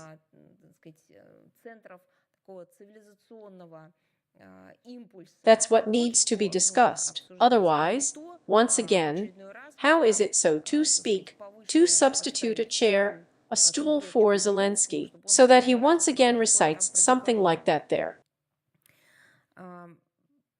Few people, except for narrow specialists, are interested in debates about transatlantic relations, about how the liberal stratum of the collective West is going to survive in a multipolar world, which is rather chaotic, without conceptual harmony, in a purely propagandistic genre, according to the report for the current conference. Once again, today, in-depth reflection requires completely different issues and a different angle of view. Interesting Eurasian security, interesting overcoming of modern practices of neocolonialism, ways of democratizing international relations, building a more stable and just world order based on the coexistence of several centers of power in different regions of the world, creating a new architecture of international organizations. It is this agenda that is interesting, and in demand. It is a priority for our country, for many of our partners in the global South and East, for the world majority. Therefore, the leading role in international expert discussions belongs not to the Munich platform, but to other platforms. If they could, let's say, analyze something, if they want to focus only on themselves again, showing such egocentricity, they could discuss this very problem. The Agency for International Development has turned into an ATM to pay for the overthrow of regimes of interference in internal affairs and to stabilize the situation. Interesting venues, such as the Valdai Forum, which is being held in Russia, the Minsk International Conference on Eurasian Security, Dialogue in India, the Serbanias in the Emirates, the Natali Forum in Turkey, the Dahi Forum in Qatar, and others. You see, there is no lulyuk not in the hall when important things are said, but they do not coincide from the point of view of evaluation with the representation of some group of countries. There are no paid comrades sitting there who start slamming doors or shouting or arranging some kind of performances.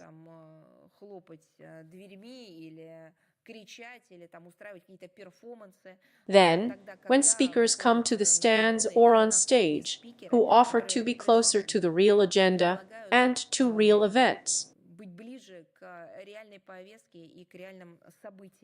there is a culture there, by the way, which took place in many ways just after the holding of such forums as the Munich Conference. There it has just been preserved. This culture of dialogue, respect, discussion of real problems, not fictional ones, is cultivated not in Munich, but at the mentioned sites.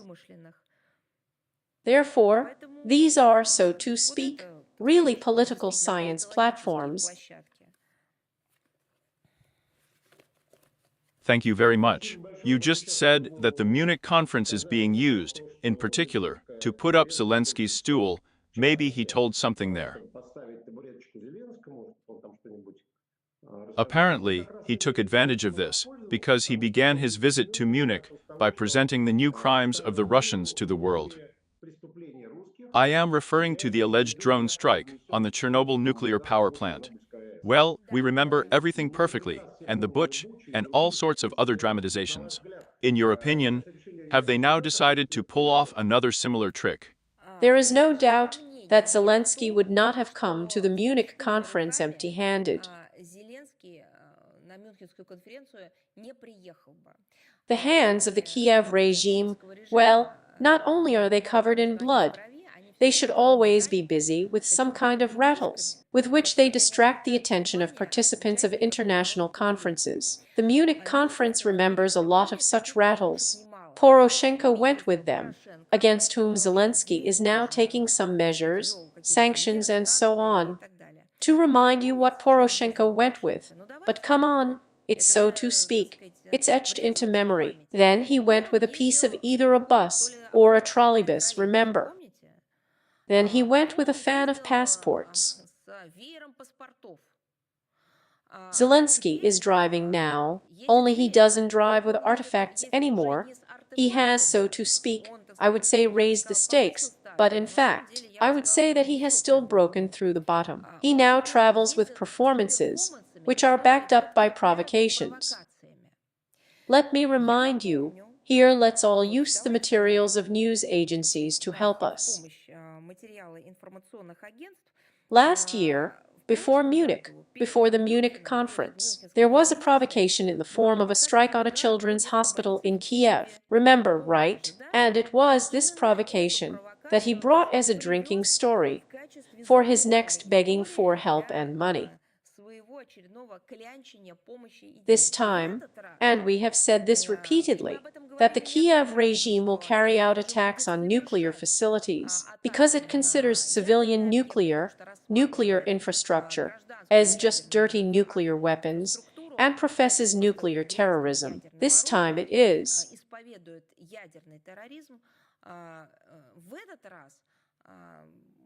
and they prepared such a provocation for him. Does anyone really have doubts that this is not a provocation planned by the Kiev regime? But there is no doubt. There can be no doubt, because every time in order to lobby, to push through the next supply of weapons, and first of all money,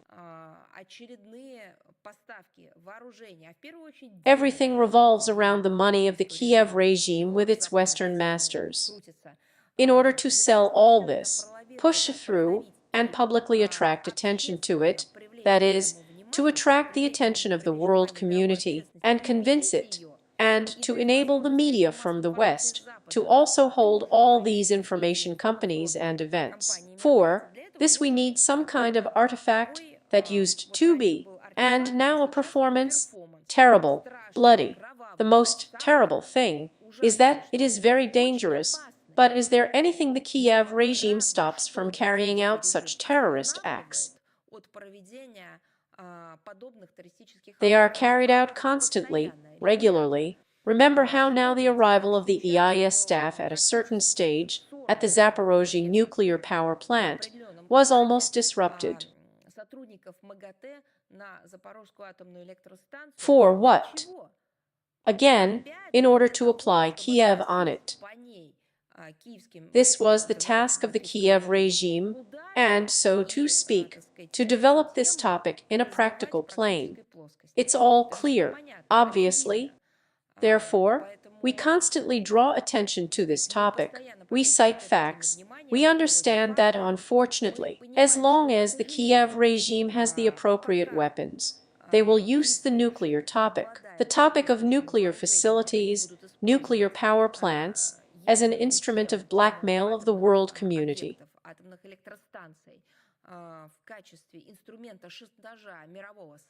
And this is exactly what should be the topic of discussion at the Munich conference, given that it still deals with security issues in Europe. Thank you, Vladimir Vladimirovich.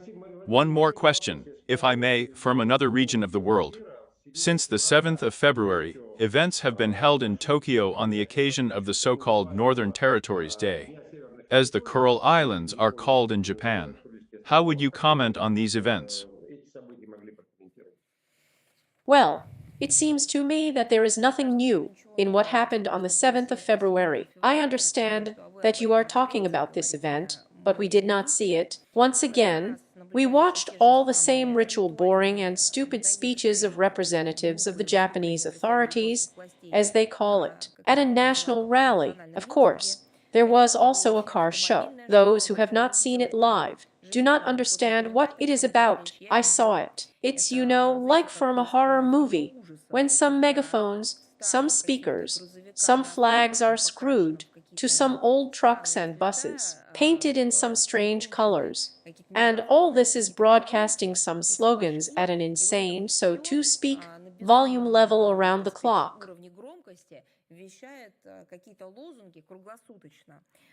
All these retro buses are fitted to the walls of Russian foreign countries, of the same nationalistic kind.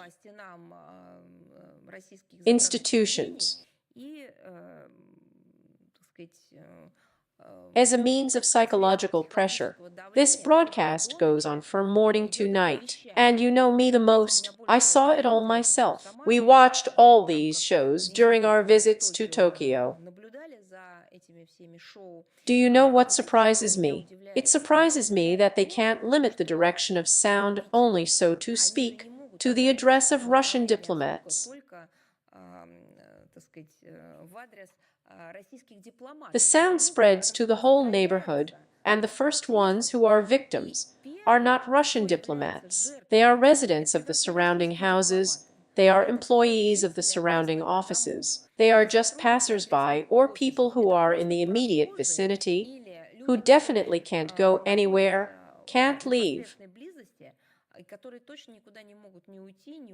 Why all these Japanese nationalists, who on the one hand supposedly care about their country, but absolutely do not think about their citizens, do not show the necessary attention to people, is completely incomprehensible.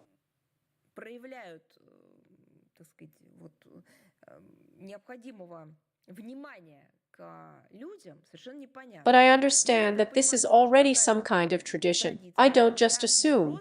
I know for sure that all these shares are paid. The people who are sitting on these buses are pushing buttons there, starting up all these loudspeakers. They all get paid for it. By the way, I saw someone sitting on this bus who obviously came from other continents, just based on the fact that he represented a person of another race. Foreigners who have nothing to do with Japanese territories or anything at all, just making money. Well, that's all clear. But by the way, that's not the only thing they do. They clutter the mailboxes of our embassy with petitions that are simply copied or made up as a carbon copy with claims. Well, and a lot of things that they consider for themselves for some reason as means of pressure or something else. In fact, it's just a demonstration of their stupidity and some kind of, barbarism, but if they like it. In response, we can only once again remind the Japanese government of the need to fully recognize the results of the Second World War. They are enshrined in the Charter of the United Nations. According to them, the Southern Kuril Islands are an integral part of our country. As for the continuation, as it was formulated, of negotiations on a peace treaty, which official Tokyo constantly calls for, the Russian principal position was set out in detail clearly in the statement of the Ministry of Foreign Affairs of Russia, dated March 21st of the 22nd year, and we do not see any prospects for conducting a dialogue on concluding a fundamental document and laying the foundation for long-term good neighborly relations in the context of the ongoing unfriendly policy of Tokyo, beating, so to speak, Japanese drums, and these, so to speak, tied to the retro speakers, will not intimidate anyone. Constructive cooperation with Japan is possible only after Tokyo's irrevocable rejection of the hostile course. In my opinion, everything is quite simple. Thank you very much. Thank you. Ria Novosti is with us. Yes, hello, Maria Vladimirovna, we are with you. We have 3 questions for you today, please. And the question concerns Moldova. How could you comment on the explanation of Moldovan President Sandu, the delay in accepting the original credentials of the new Russian ambassador by the fact that allegedly disrespectful statements are being made from Moscow to Chisinau? I think she's walking on thin ice here, Sandu. The fact is that if it links the activities of the Russian ambassador to Moldova with Moscow's statement on Moldova, then probably we should link the activities and functioning of the Moldovan ambassador to Russia with the statements that we hear from Chisinau.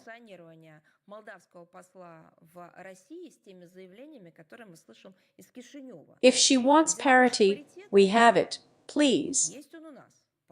Just let him articulate it clearly. We state that the ambassadors and the Russian embassies in Chisinau are facing a discriminatory attitude of the Moldovan authorities. That's the way to say it. This is discrimination.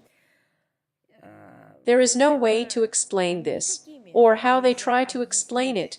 They're with disrespectful allegedly statements and so on, for a variety of reasons. Firstly, because Moldovan officials regularly indulge in public attacks and insults against our country. We're just reacting. We are only responding. I suggest Sand conduct an experiment. Let her take and spend, for example, 2 weeks of silence, without insults, without humiliation, without fakes against Russia. Well, if he can't stay, then just don't let him say anything about us at all. Accordingly, she will not hear a single comment in her address that would be disavowing, because we need to somehow explain where there is a fake, where there is truth. Well, let her conduct an experiment, and then she will understand that the reason for this rhetoric is solely in the responses to the pejorative statements of officials addressed to our country, and fake in essence, starting with her.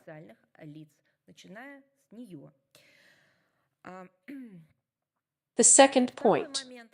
despite the fact that we hear monstrous statements, as I have already said, false, insulting, derogatory, both in relation to our country and in relation to the historical truth. No one has so far obstructed the work of the Moldovan ambassador and embassy in Moscow. Because of this, I want to say again, if there is a hint about parity, then let this idea be developed further.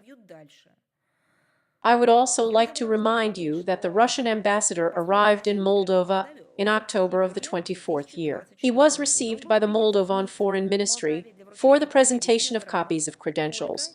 Only 3 weeks later, the delivery of the original hornbeam to the president of the country has been postponed for the 5th month, although 2 collective ambassadorial audiences for these purposes took place in December of the 24th year and in January of the 25th. Now for comparison.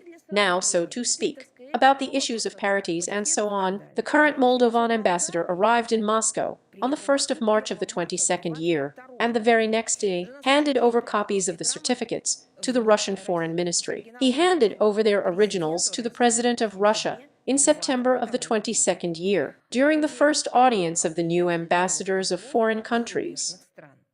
We hope that the Moldovan leadership will show some kind of civility and reconsider their discriminatory decision to the Russian ambassador, and, by the way, to our embassy as a whole, in the spirit of the principle of diplomatic reciprocity. The second question. Yes, more. Yesterday, the Russian ambassador was summoned to the Moldovan Foreign Ministry again, in connection with the discovery of the wreckage of allegedly Russian drones on the territory of the Republic. Can you comment on this? Tell us how the situation really is. You know, we strongly reject such accusations, because we consider them unfounded. Combat drones are used by the armed forces of the Russian Federation against military targets and related infrastructure facilities of Ukraine. The discovery of the mentioned fragments of Moldova can have 2 explanations. First of all, they could have been picked up on the line of contact and planted on Moldovan territory. In other words, it may be a provocation of the Kiev regime. They have it in a big way. They are not afraid to strike at nuclear facilities over there. What's there to collect the wreckage and take them somewhere or take them? And as a matter of fact, we regularly talk about this too. The second possible reason for the fragment could have fallen in Moldova due to the indiscriminate use of Ukrainian air defense systems and the Russian Federation against Russian drones that struck Ukrainian military infrastructure facilities. We would like to confirm once again that the Russian side respects the sovereignty of the Republic of Moldova, the security of its citizens, which in fact our ambassador regularly informs the official authorities of this country. One last question. Earlier, Paris did not issue a visa to a journalist of Komsomolskaya Pravda, and Moscow announced retaliatory measures against a correspondent of a French newspaper. And how the situation with Russian journalists in France is developing now in general, you know, you have absolutely accurately described the course of events with regard to Russian journalists. This is directly a journalist of Komsomolskaya Pravda. Unfriendly measures were taken by the French authorities, namely, a work visa was not issued. We certainly understand and believe that this happens, and happens due to the fact that the state has the right to issue or not issue visas.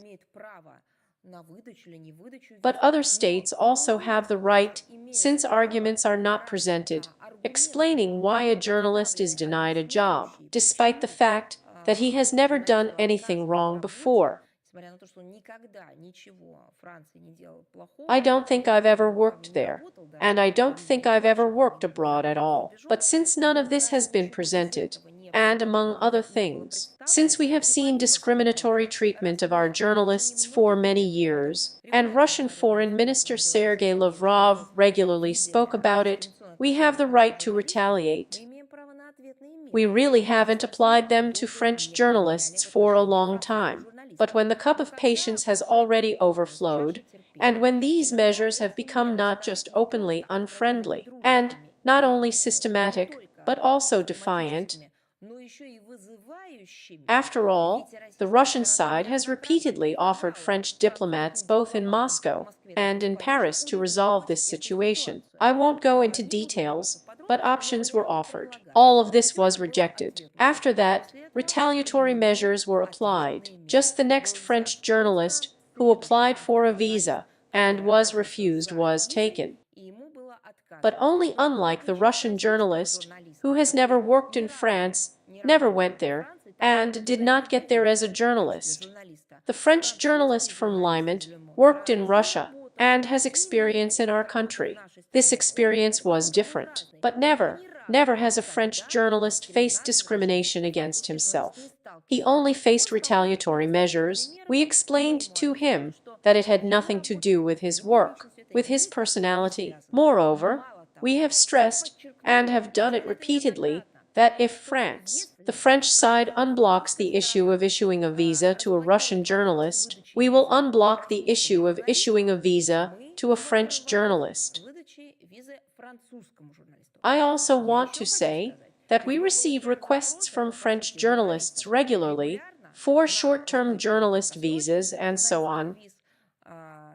Therefore, if the authorities in France, together with their mass media, want to continue to follow the path of this very informational, better to say disinformation company, to shift their responsibility for their mistakes to us, what should we do?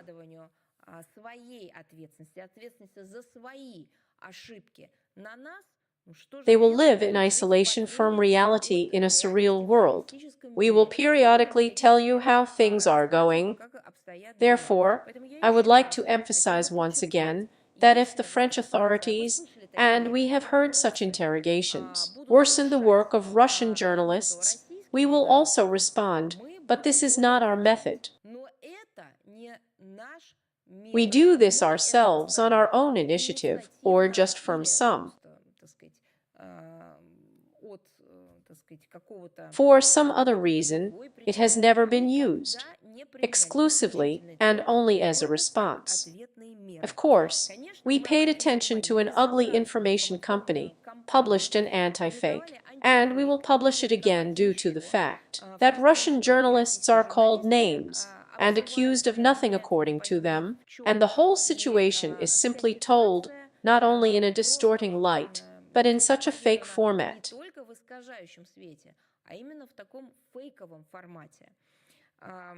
And I also wanted to say, this is an important fact.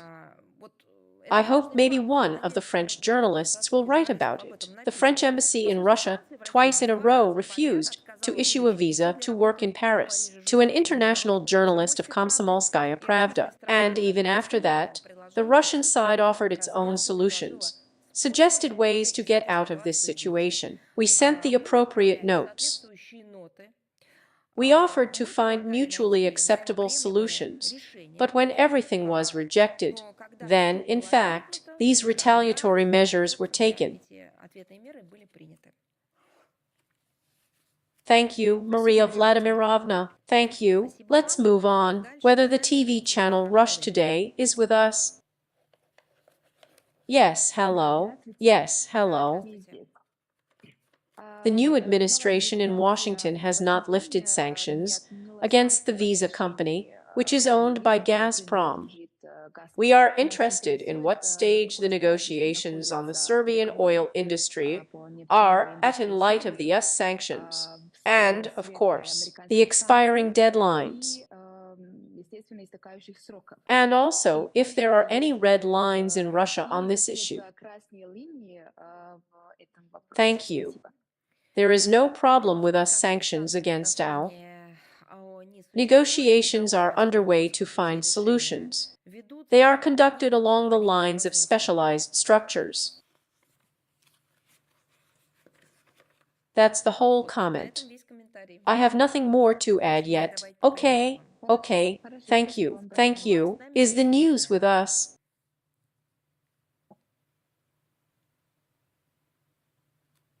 Yes, hello, Maria Vladimirovna. Good afternoon.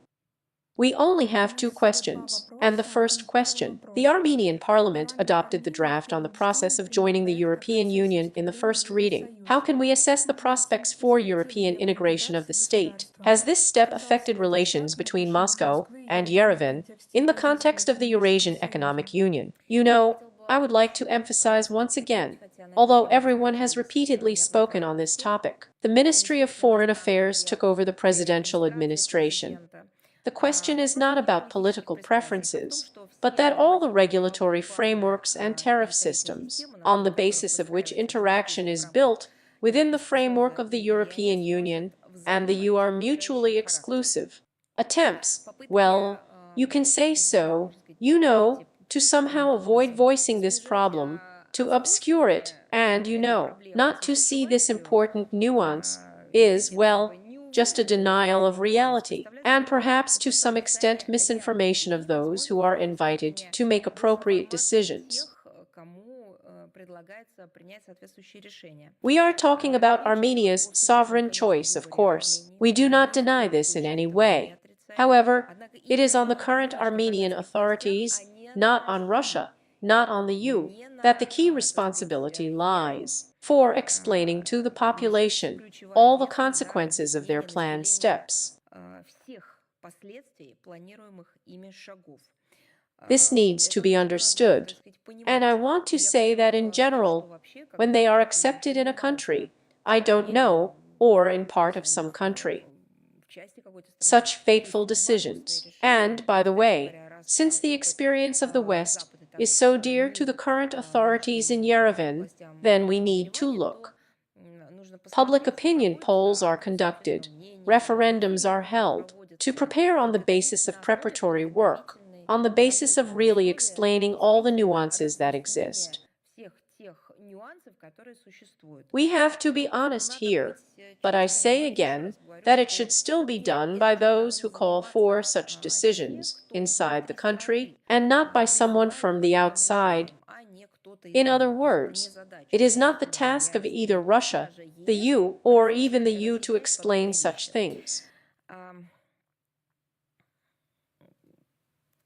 And the second point, it seems to me, it is necessary not only to clarify the nuances of what will happen. This is very important. But in addition to this, we can also talk about the experience that other states had and give concrete examples of how it was in recent history. Just for the sake of completeness again. Thank you. And the second question: how could you comment on such a drastic change in the attitude of former Finnish President Sauli has not expired to Russia, including in the context of the analytical report Safer Together, presented by him in October of the 24th year, strengthening the civil and military readiness of Europe, in which he expresses radical assessments of the policy of our country, allegedly representing an existential threat to the security of Europe? Well, first of all, the very question of Russia's aggression is simply ridiculous because, if the President of the United States of America had already openly, publicly said that if it were not for the previous President of the United States of America, nothing would have happened in terms of the situation in Ukraine. But you'll forgive me, of course, but don't they hear and see it? This is the first thing. Secondly, it would be appropriate here to recall all of our arguments on this score. About the hours-long interviews and press conferences of the President of Russia, the relevant explanations that were given by all our departments, the expert community, the etymology of the crisis, and so on. And it is simply no longer possible to talk about Russia's responsibility or aggression. The third point: it seems to me that if there is such a cardinal metamorphosis, such a reversal of some kind, a somersault in the opposite direction, a 180-degree reversal of a particular person's position, you need to ask him a question.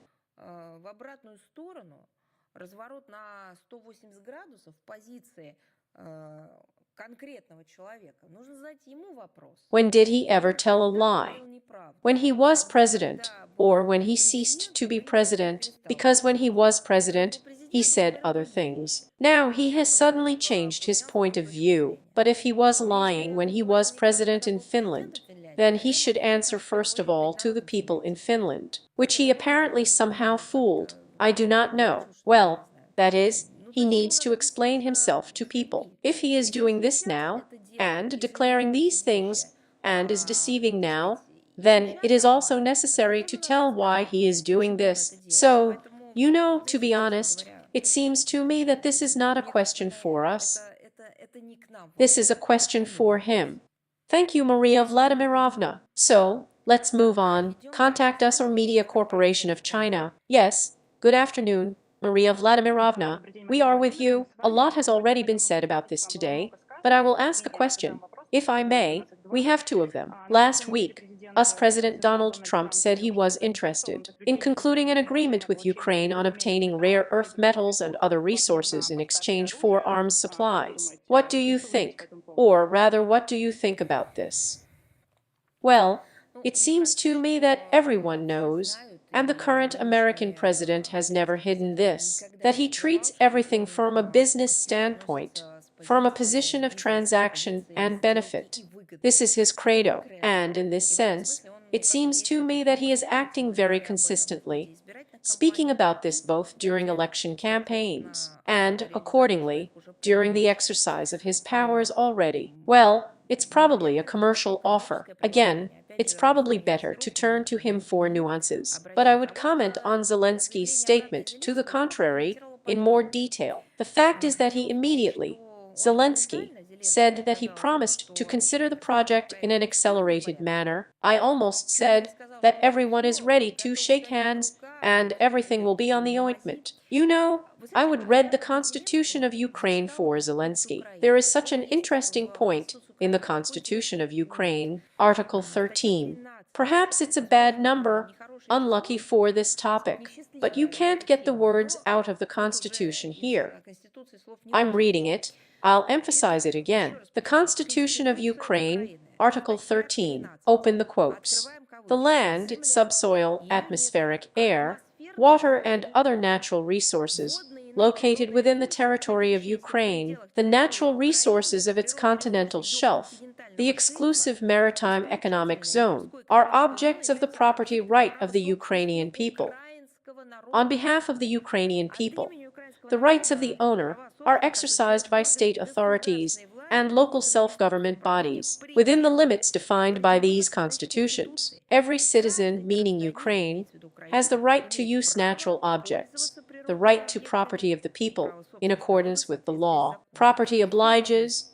Property should not be used to the detriment of man and society. I do not know. Perhaps this line, every citizen has the right to use natural objects. Maybe, since the word Ukraine is not rewritten here, Zelensky considers it as every citizen of any country. Maybe that's how he interprets it now. There's also a problem with interpretations, but it would be better to look into your own laws before once again squandering what Zelensky did not create, although they distort them every day. But so far, this is the current article of the Constitution of Ukraine. Thank you. And the second question about the Munich conference. On the eve of this event, the organizers published a report on security in 2025 year. It is dedicated to the topic of multipolarity. The report says that the trend towards multipolarity in the world is now an indisputable fact. The Security Index was also published at the same time as this year's report, which shows that people in emerging economies believe that a multipolar world will be more just and peaceful. However, now some Western countries are artificially dividing the world into blocks, forming, so to speak, small circles, erecting small internal walls, and breaking contacts. This leads to an even greater fragmentation of the world. What do you think about the opportunities and challenges associated with the multipolarity of the world? But can I give you an example? only now in some phrases streamlined, somehow, yes, nuanced. The authors of the report you mentioned, presented at the Munich conference, note the formation of a polycentric world. Although all the years before, they talked about a world order based on rules, and the word multipolarity, or an expression associated with multipolarity, political science terminology, was not used in this regard. They were fixated on the so-called narratives that were thrown out to them, so to speak, through Brussels. At the same time, Russia-China said about a multipolar world, when do you think? Well, probably someone will say, maybe 5 years ago. Someone will say, well, probably 10. Let's do the math together. Russia and China stated back in 1997 year that the world was becoming multipolar. There is evidence of this. These were not just theses voiced by experts. It was the same joint declaration, which is exactly the same, well, literally the same name, and is called about a multipolar world and the formation of a new international order. Since 97th year, how many years have passed? Yes, almost 30. For 3 decades, our countries, the 2 nuclear powers, and the responsible members of the UN Security Council have lived according to what they openly declared. They implemented their foreign policy based on the obvious trends associated with multipolarity, and everything that our 2 countries and our powers did was in the development of the philosophy that they generously shared with the whole world. What have all these experts been doing in Munich for 30 years? They talked about the exclusivity of some, the hegemony of others, the world order based on the rule of others. It is unclear, however, whose rules and how they were compiled. They talked about anything but multipolarity.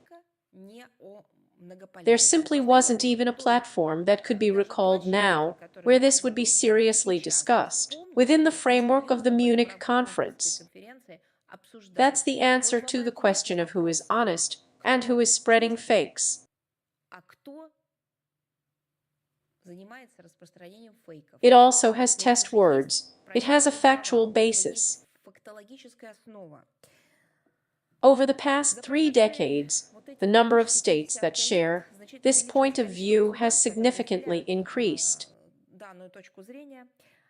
This is how they see the development paradigm in the 21st century. Imagine the first quarter of the 20th. The first quarter of the 21st century has already passed. Here it is in the final stage of completion. And the Munich Security Policy Conference has not figured out in which direction the planet is moving in the 21st century. That is, for the 4th part of a century, they have been watching these same participants. There is the same backbone left. It's already completed, and they just remembered. Because they denied reality. Because they didn't want to see the facts. Because they were rewriting history. They were busy with other things. They were busy bringing pontoons, including through these platforms, under the change of international law, and the replacement of their international law with these certain one rules. Rules of the strong, and it didn't happen, because this is a false message, unscientific, unsecured, and now they are urgently starting to rivet some reports in which they will talk about multipolarity. And oh, horror for them, the new American president says that from one center of power, they are not going to control the planet, and accordingly, the rest of the universe too are not going to. And therefore, including because of these new words, their narratives, their theses, their concepts are being rewritten, reshaped urgently. They spent 30 years inventing something that doesn't exist. несуществующего. Let's move on. Идем дальше. This same concept, I mean multipolarity, was fixed as a consolidated position of a number of international associations, such as the CIS, SCO, BRICS, with which the West-centric or NATO-centric structures did not even want to deal, did not even build a dialogue, and did everything to minimize the opportunity for these structures for full-fledged work. And why? But again, they were busy with an ultra-liberal agenda, these chimeras of ultra-liberalism, which, in their opinion, should have penetrated everywhere and everywhere. It should be noted that the rapid movement of the world towards multipolarity cannot be thrown out of the song here either. Secretary General Antonio Guterres has repeatedly said. He spoke in program speeches at the 78th-79th session of the UN General Assembly.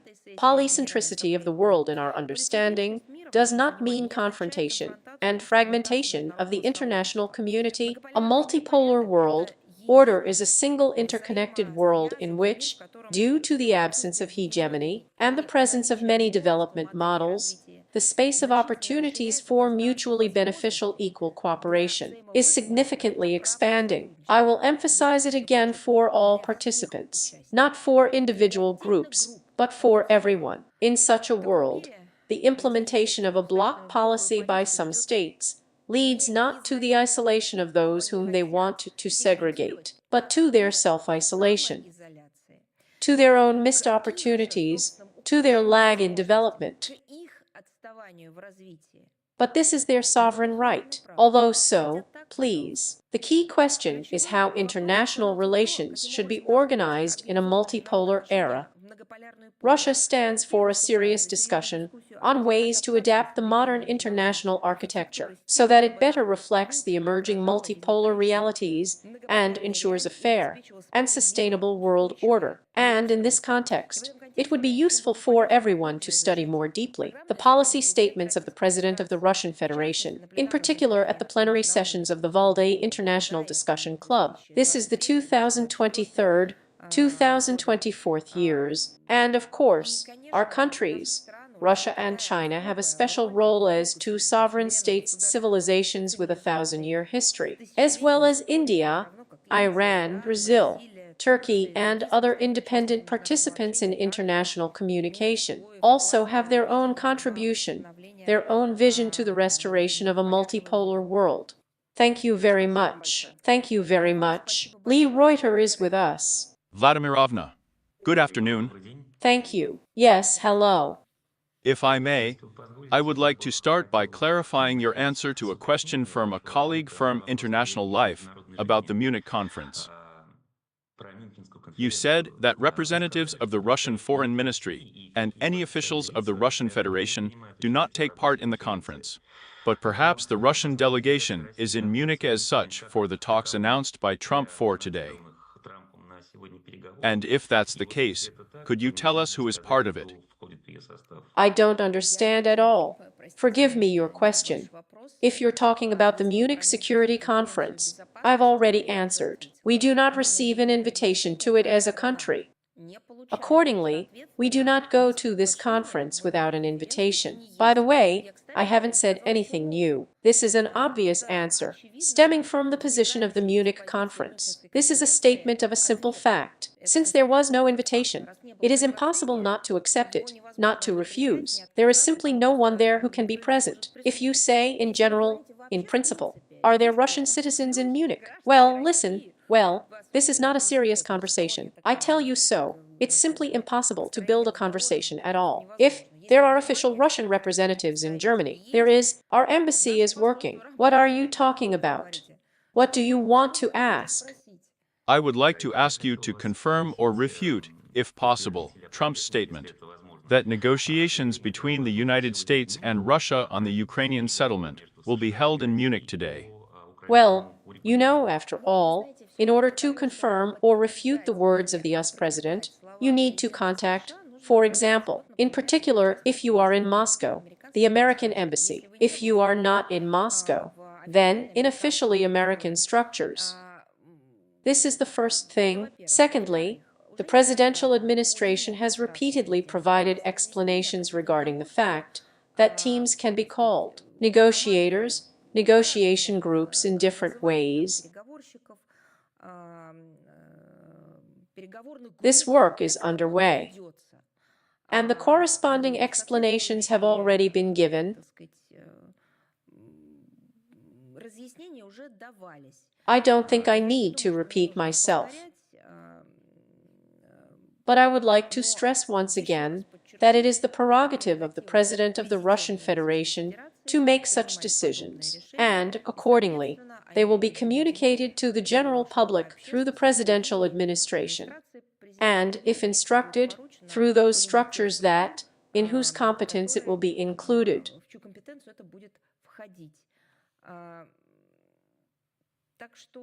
I repeat once again that please look at the statements that were given by the presidential administration. They are exhaustive.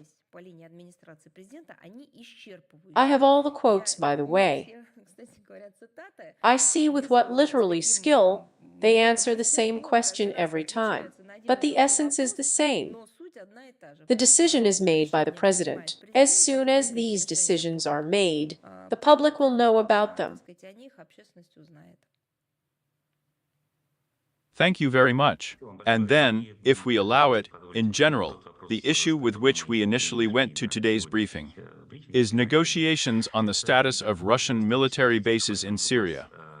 This is the stage they are in now. What conditions are being put forward by the new Syrian authorities, and, accordingly, are these conditions acceptable to Russia? We have repeatedly said that we are committed to the consistent, active development of bilateral Russian-Syrian ties and relations in various fields. Our contacts with the Syrian side are aimed at specifying the opportunities that exist in the field of bilateral cooperation. At the current stage, the issue related to the Russian military presence in Syria is also being discussed. So far, at this stage, I think it is necessary to refrain from public detailed comments, because this work is just underway.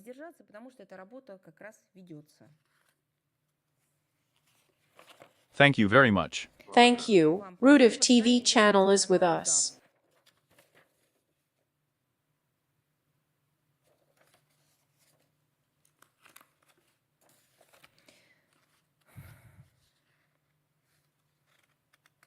So, if Rudiv TV channel is not with us, let's move on. And whether with us or with us to the Moscow Post. Yes, hello. We had two questions, but the second one has disappeared. Since you have already commented on the situation with the Munich conference in some detail, so I will ask one. What will be the reaction to the seizure of allegedly Russian ships in the Baltic Sea, as well as plans for the legal registration of these acts of piracy? You know, it seems to me that we have also repeatedly discussed this topic. What will be the reaction to the capture? Yes, on the seizure, and plans for the legal registration of these acts of piracy. Well, you know, let's still talk specifically then. If we are talking about Russian courts or Russian citizens, then, as in previous years, every time we have a whole set of measures stipulated by the relevant doctrinal documents that are being taken to protect operators from business. I say again, if they are Russian, before protecting the rights of Russian citizens or compatriots.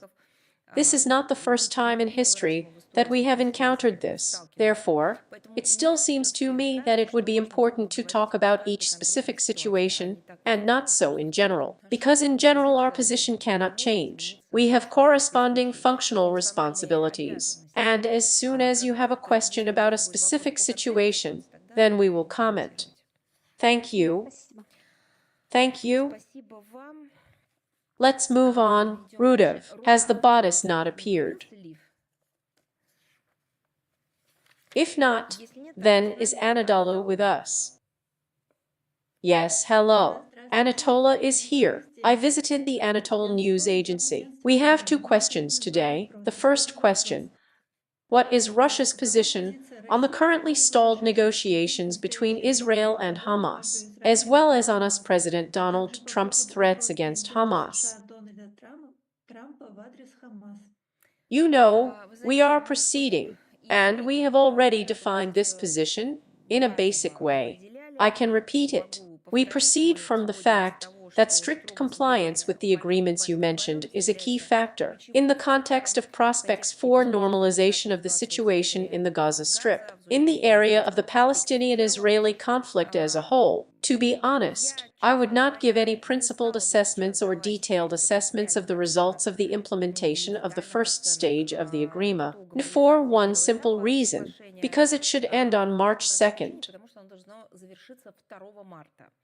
While there is a beating, there is also a mutual accusation, but one way or another, it is not declared as terminated for execution. Let's call it that. According to available information, new indirect contacts between the Hamas delegations of Israel took place in Doha this week. Apparently, this can be considered as a continuation of the negotiation process. We hope that as a result, it will be possible to reach full-fledged agreements, establish a stable truce in Gaza, and open the way to a comprehensive settlement of the Palestinian problem. It seems to me that for now, we can answer your question based on these assessments.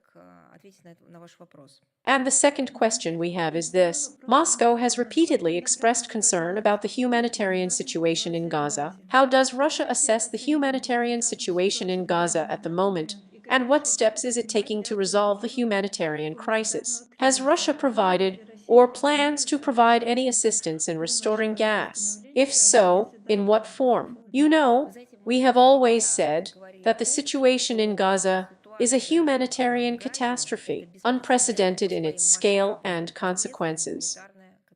The number of killed and wounded, missing Gatsevicians, exceeded 160,000 people, about 2 million, more than 1,100,000 people, which is 90% of the population, have become internally displaced persons. And during the fighting, the civilian infrastructure of the Gaza Strip was almost completely destroyed. According to expert assessment, most of this territory will be uninhabitable for many years to come, even at a minimally acceptable level. I think you are familiar with these assessments of scientific experts. Despite the current ceasefire, as before, there are serious interruptions in the delivery of humanitarian aid to Gaza.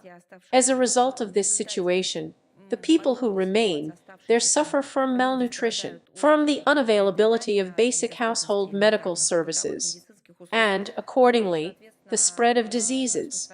Russia was just among those countries that promptly responded to the misfortune of the residents of the sector, and since October of the 23rd year, 800 tons of cargo of various purposes have been delivered to Egypt by the aircraft of the Ministry of Emergency Situations, for subsequent dispatch to the besieged Palestinian enclave through the Egyptian Red Crescent Society. And I would especially like to say that along with the state authorities, with the state bodies, numerous Russian non-governmental and public organizations, and, by the way, private individuals also participated in the formation of this very humanitarian aid to the Palestinians in need. And this work will continue.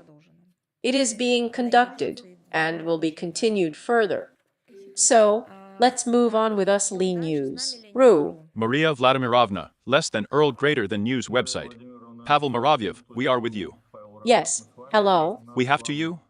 Hello, yes, we have the first question for you.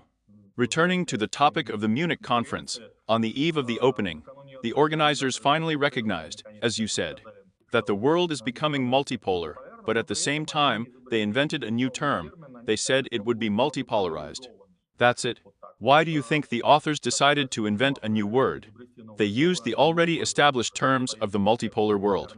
Is there any special meaning in this? But if you look at Boris Johnson, you might think that the world will become electrified. Do you understand?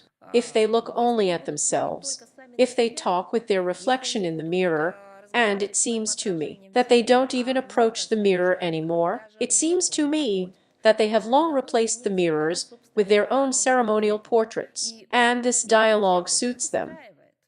They don't see what's going on outside the window. They do not see their own reflection. They do not understand how they look like themselves. And they are no longer able to perceive not that criticism, not that argumentation, but simply reality.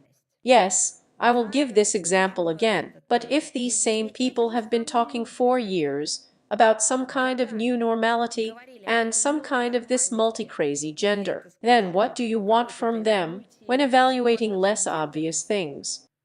То что вы от них хотите при оценке менее очевидных вещей?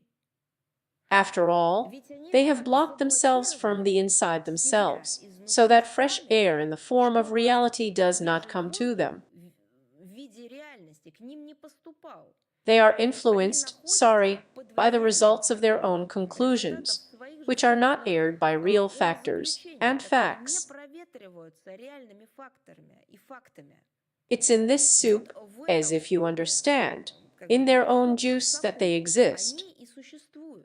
Now, when they already have it from the inside, but it so happened that their, so to speak, Big Brother voiced theses that the world is not going to be controlled from one center, we had to line up in some kind, regroup into some new figures.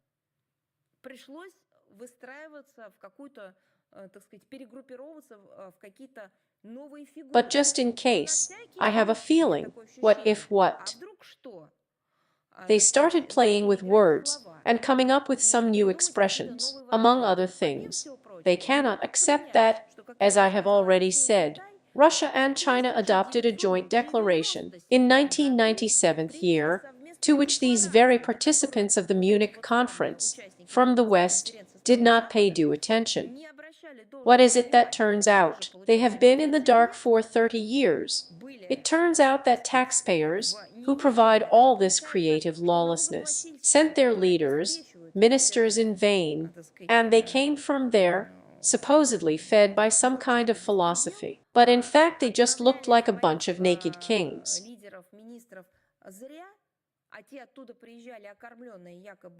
Какой-то там философии, а на самом деле просто были похожи на сборище голых королей. You see, that's why now the selection of new words begins, the game of words, the invention of some theses. Well, you know, the solution to a problem begins with the moment of recognition of this problem, awareness of it. It seems to me that they are only walking around somewhere, but they have not yet come to the main thing, to the realization that they were wrong. This is not a question of some kind of sarcasm or some desire to gloat. Nothing like that. This is necessary first of all for them. This is also necessary for us. We live on a common continent, and we have a lot that has been rebuilt, has common roots, a common nature, a common perspective. But first of all, this is their problem, and they should recognize it. But how many problems they created around the world. It would also be nice to talk about it. Thank you. The next question we have is this. On Wednesday, you said that the APU fired at a column with MAGATEM experts, and thereby disrupted the rotation at the Zaporozhye end. What do you think was the purpose of this? After all, Kiev at the same time constantly declares that it is successfully cooperating. I think, it seems to me, that the task was, so to speak, to increase activity towards Munich and maybe even critically take terrorist steps against the Zaporozhye nuclear power plant.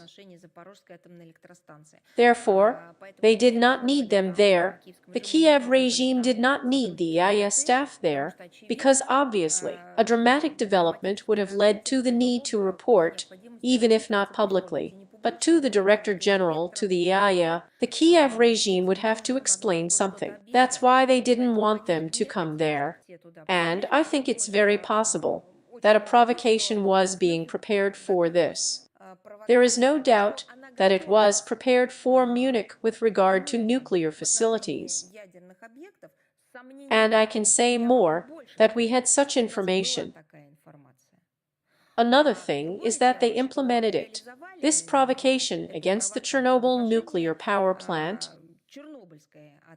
I'm just going to remind you what it's about. Today, just on the night of the 13th to the 14th of February, there were reports that the Chernobyl nuclear power plant was the object of provocation. This is another. I think this is not the last step of Bandera aimed at undermining physical nuclear security. Let me remind you again that there were such provocations. It was a blow to the cooling tower of the Zaporozhye nuclear power plant on August 11th of last year, recognized, by the way, again by the Nazis of the Kiev regime, the murder of the head of the PAS Bureau of the Zaporozhye nuclear power plant. On October 4th of the 24th year, the attack on the cars of the Russian military and the staff of the EMD Secretariat during the rotation on December 10th of last year, the failure of 2 attempts to rotate the Secretariat specialists on the station on the 5th and 12th of February. Moreover, on the 12th of February, this happened with the use of artillery, mortars and drones, as well as artillery shelling of the open switchgear of the Zaporozhye thermal power plant late in the evening of the 13th of February. There is no way to write it off as accidents or mistakes.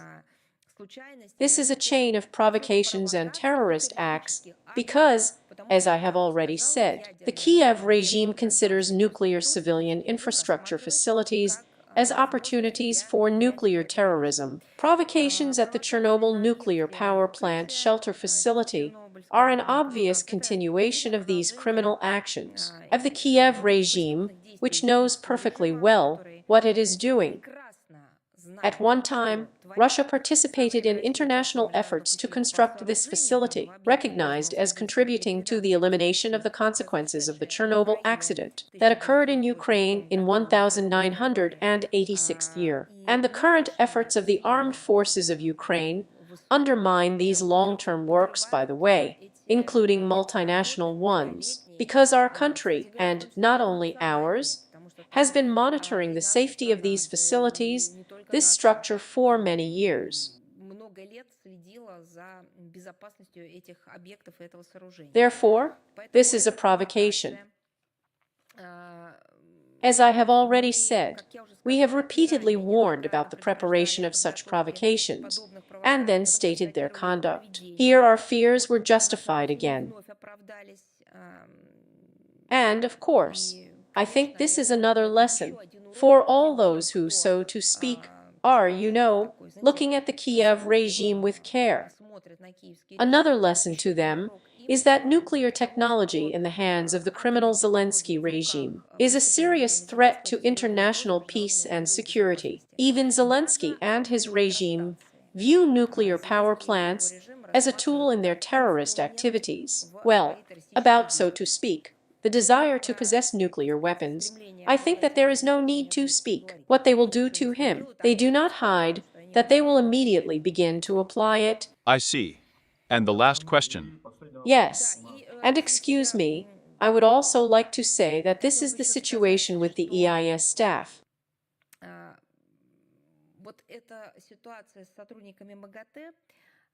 We regularly comment step by step. On the 12th of February, there was a detailed commentary on this as well. Well, now I have repeated some of its individual elements as well. I see. And the last question we have about our sworn overseas partners. The head of the Pentagon called it unrealistic, the possibility of Ukraine returning to the borders of the 91st year. Just recently, Hex just stated this in Ramstein, and it was the first time that the UK chaired this meeting there. In these circumstances, in your opinion, do such statements mean that the authorities, the new leadership of the United States, is finally beginning to profess a sober view of the balance of power in the Ukrainian conflict? I was just talking about what happened there in Ramstein. I will also repeat what the Russian leadership has repeatedly said, that, of course, now, so to speak, the Biden administration, which has departed from this bloody feast, leaves all these leftovers to its European satellite in order for them to pay the bills and clean up after Big Brother. Поставляет эти все объедки именно своим европейским сателлитам для того, чтобы они по счетам платили и, как сказать, за большим братом. Well, in general, somehow they coped with everything there. It's obvious that this was part of the strategy, too, to shift all responsibility. First of all, so to speak, to inflict a strategic defeat on the EU, because they very much dispersed with their economy, with their currency, with their development prospects, with those methods and those illegal sanctions, and those steps that the Biden administration took. They simply brought down their own EU partners. Которые предпринимала администрация Байдена, они просто обрушили своих же собственных ЕСовских партнеров. But the continuation of this was to make it so that, given the already monstrous situation with the economy, with industry, and with security too, the EU would also take responsibility for what is happening in Ukraine. The first is the financing of the Kiev regime, and the second is the restoration of Ukraine, and so on and so on. This is also part of this very strategy. Therefore, what is there to be surprised by the fact that they generally implement it all in practice? Another thing is that you need to pay attention to President Trump's statement that all this is not close to him, and that all such activities were provoked by the previous administration, and he would not have done anything like that.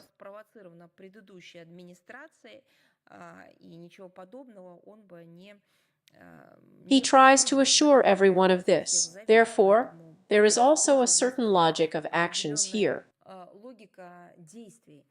Therefore, well, once again, here, of course, the question is something else. When the countries of the European Union themselves wake up, some of them have kept their minds sober, but these have been units all these years.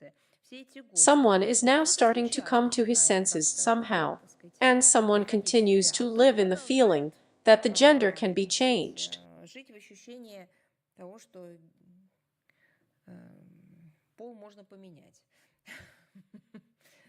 I see. Thank you for your answers. Thank you. So I'll clarify again.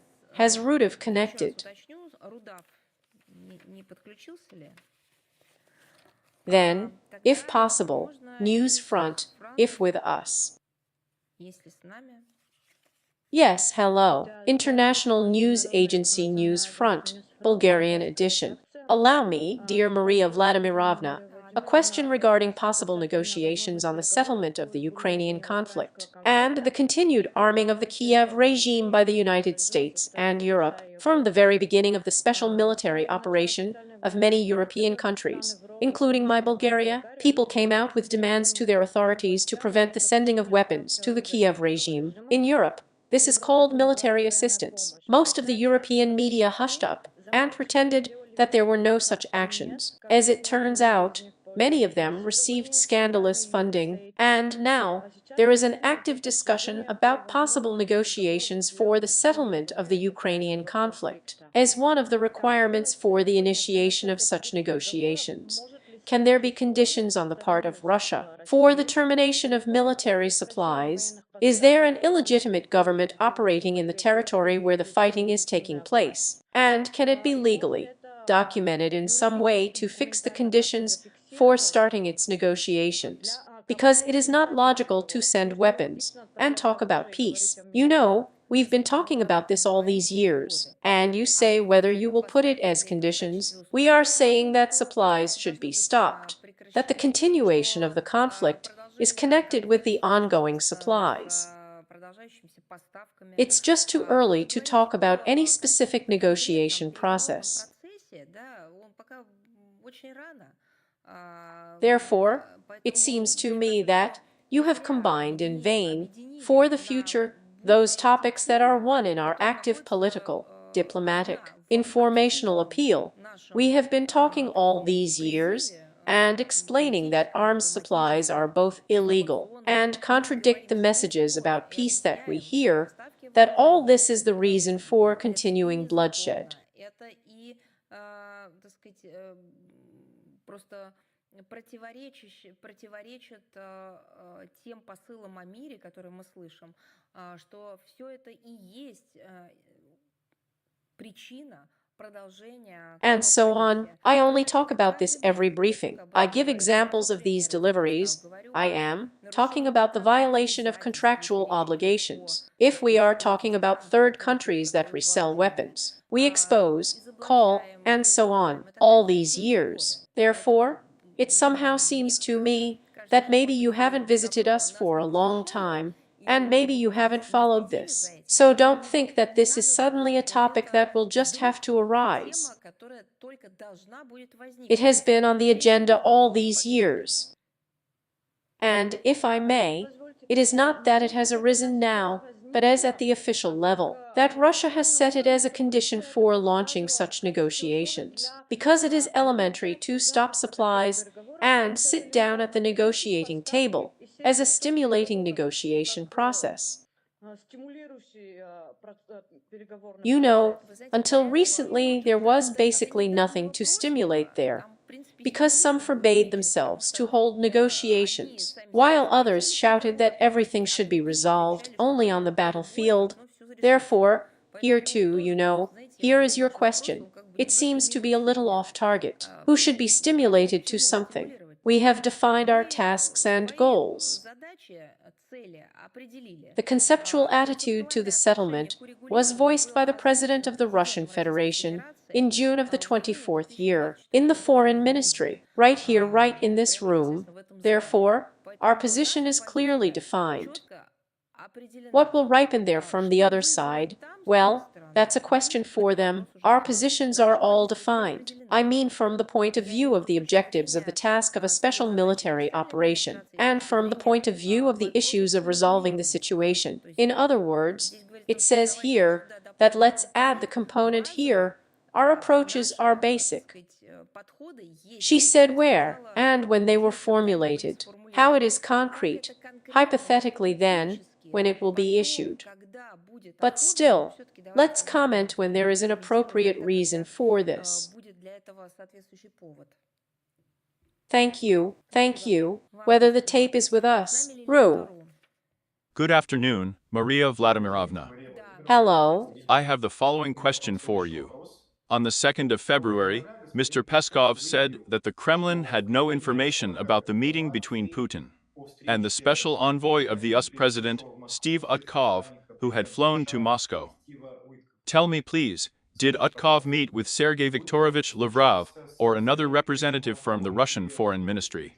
We would have informed you about it. I can also say that I have no information that any meetings were held at the Ministry of Foreign Affairs. Thanks again. With your permission, I have a second question.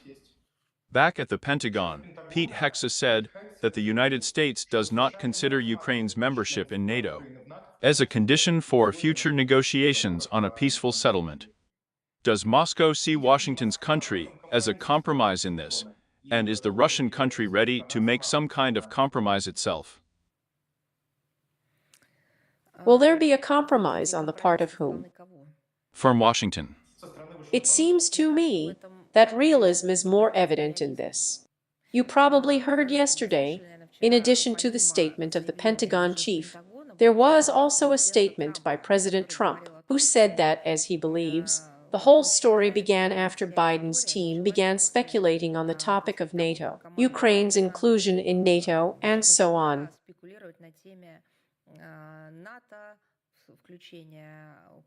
He developed this idea. In my opinion, this speaks of realism. And, by the way, don't underestimate him. I mean realism. This is a key element for moving forward.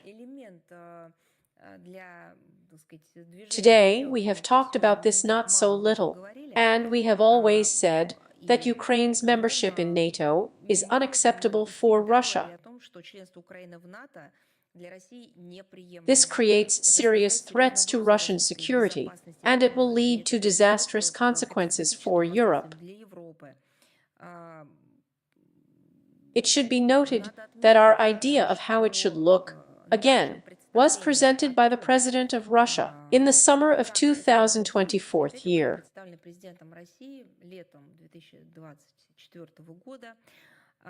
Of course, guarantees are needed. Here the question is not only in words, and not only in some political science-voiced views. Guarantees are needed. Therefore, otherwise this problem will continue to create even greater problems, both for the European continent and, as we now see, the world as a whole. But it seems to me that these statements coming from Washington speak about the realism of the perception of the situation.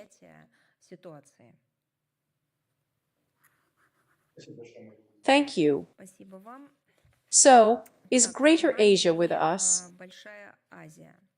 Hello, Maria Vladimirovna, TV channel Greater Asia. And we have one question in continuation of the topic of the Gaza Strip. Former Prime Minister of Turkey Ahmet Oglu proposed to give the Gaza Strip the status of Turkish autonomy. He criticized the plans of Trump, who had previously stated that the United States would take control of the Gaza Strip and be responsible for its restoration. In particular, yes, Oglu said that Turkey, as the legitimate successor of the Ottoman Empire, should treat the residents of the Gaza Strip as comrades, let the residents of the Gaza Strip hold a referendum, and join Turkey as an autonomous region until a Palestinian state is established. The decision is up to the residents of Gaza. Maria Vladimirovna, can you comment on this statement, this news? Thank you. You know, first of all, I want to draw your attention to the fact that we still comment on acting statesmen who are doomed by the power, the authority, to make a statement on behalf of the people, the country, the state. The second point, there are a lot of statements by political figures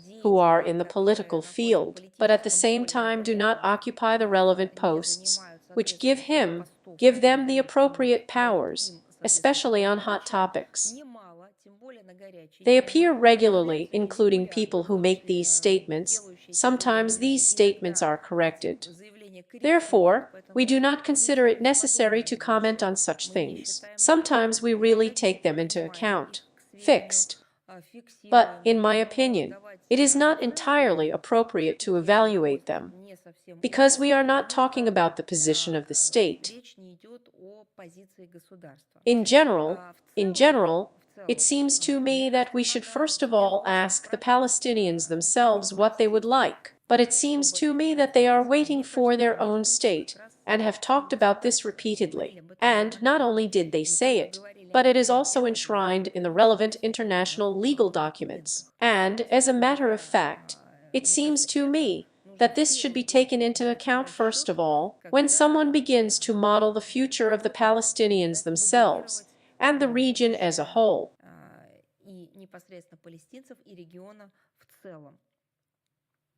Thank you very much, Maria Vladimirovna. Thank you. Lee, Alma, and Dean are with us.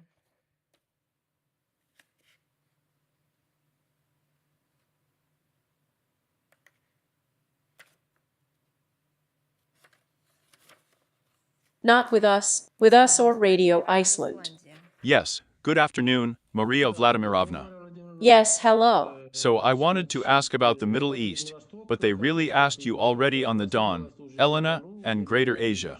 Well, in general, then I'm betting on Trump's plan to build a certain P-60 Riviera on the ruins of Gaza. In the middle of the jungle, he probably thinks. And what is the position of the Russian Foreign Ministry on these rules, which he has already openly stated? And maybe it's time for the Palestinians to turn to some humanitarian organizations for human rights, the International Criminal Court, and humor, and so on. But again, you are contacting the Russian Foreign Ministry. You probably should contact the authorized representatives of Palestine with this question. The second part of your question, as for the plans or about the arrangement, recreation.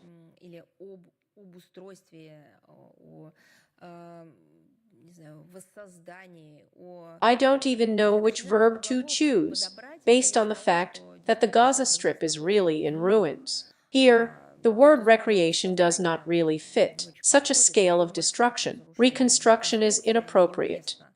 Let's call about the future. All plans for the future of Gaza should, probably, first of all correspond to the desire of the residents of this region themselves. I am referring to this territory, and it is natural to correlate with those international legal decisions that have already been taken. And, by the way, no one has cancelled them.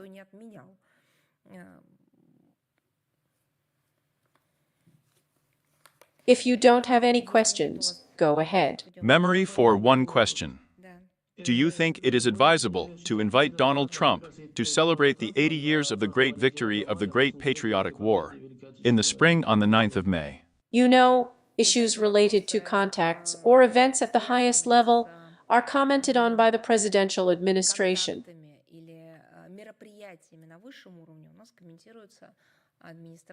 We have such a golden rule. Therefore, I will remind you of it again. Thanks in general. Yes, thank you. Is Verilk with us? Good afternoon, Maria Vladimirovna. I have 3 questions. You answered the first one, but look, I would like a little clarification. This concerns the draft law adopted by the Armenian parliament on the beginning of the European integration process. There is a discussion on this issue in Armenia now. The opposition believes that this will damage economic relations with Russia, may lead to a loss of the market, an increase in gas prices. The Armenian authorities assure that this will not be reflected until the moment, and that Armenia itself will leave the EU as soon as it signs the free trade agreement of the SS, and at the same time note that this is a long process. But the main point that you are talking about, they said that it is impossible to combine. The Armenian authorities are also in full solidarity with this, which is impossible to combine. As the process comes to an ecological point, they will go out of touch themselves. Now I want to understand, but still clarify. It fits. And what does it mean to come to a logical point? Does this mean joining the EU? Well, look, yesterday the head of the Parliamentary Commission on European Integration, Armen, in an interview with Arma Press, directly outlined and said, we can see from the EU as soon as we sign a free trade agreement. It's not even EU membership yet. Therefore, I want to understand now the approach from Moscow. He is in solidarity with the Armenian authorities that as long as Armenia itself has not left the EU, this whole process will not affect economic cooperation in any way, and the fears of the opposition and other experts have nothing to do with society, or can it affect? Here I still want to understand more specifically. I'm sorry, but you're an adult, that's what. Why are you asking these questions? Understanding the processes that are taking place there. To what? To hear from us what you can say and write yourself. What is it for? Maybe then, you should honestly write an appeal to the people who are dear to you. Think and see the truth as it is.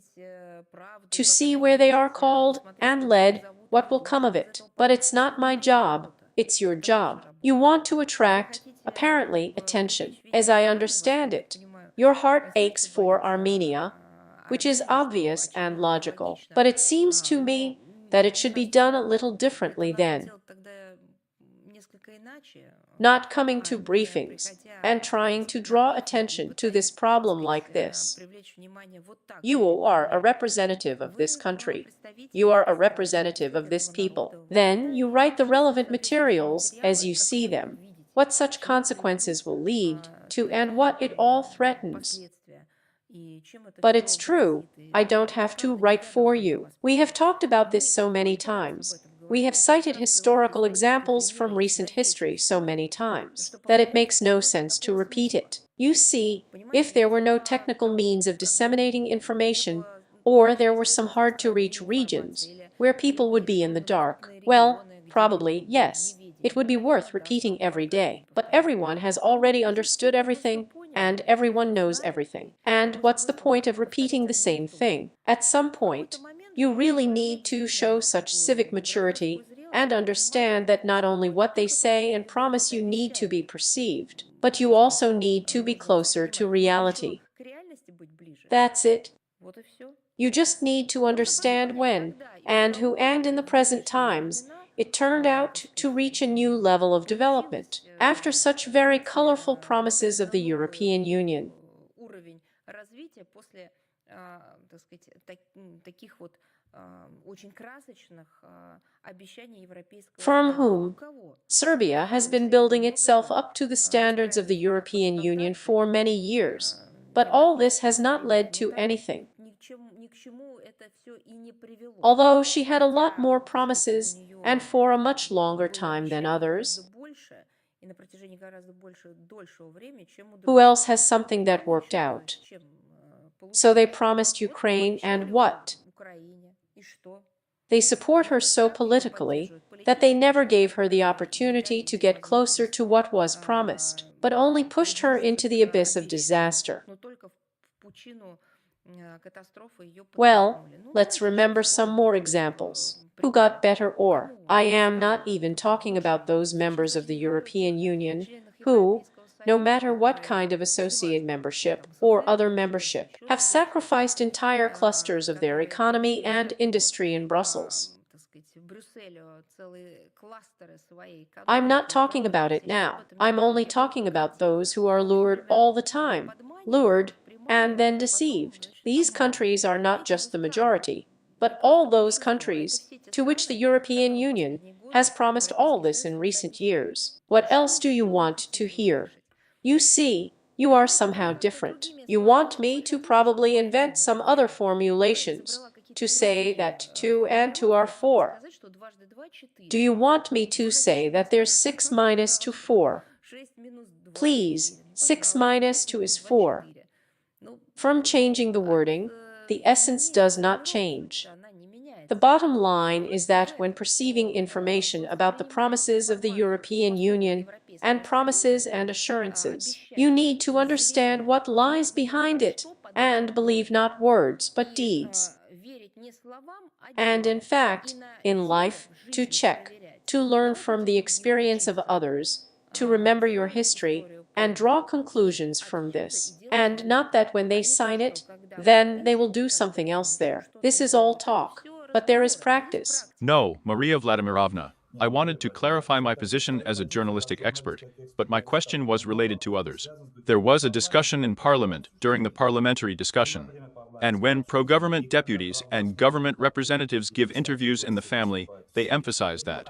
As if the negotiations in Moscow were very constructive, we understood, and here the question arises.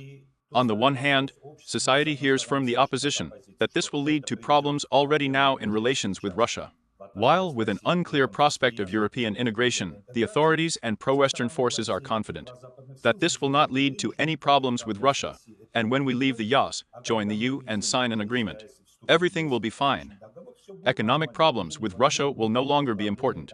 Now people in the exchange want to understand that's the approach in Moscow.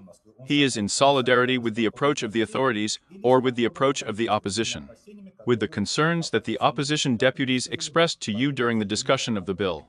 But it seems to me that it is logical to assume that if we hear a statement that the EU is not more than what is of interest to official Yerevan, then this is not only a question of the state position, but it is a question, so to speak, of economic operators who draw the appropriate conclusions for themselves. That these partners, on the other hand, the partners are apparently not interested in this partnership, and accordingly, the development prospects will obviously be built taking into account this information.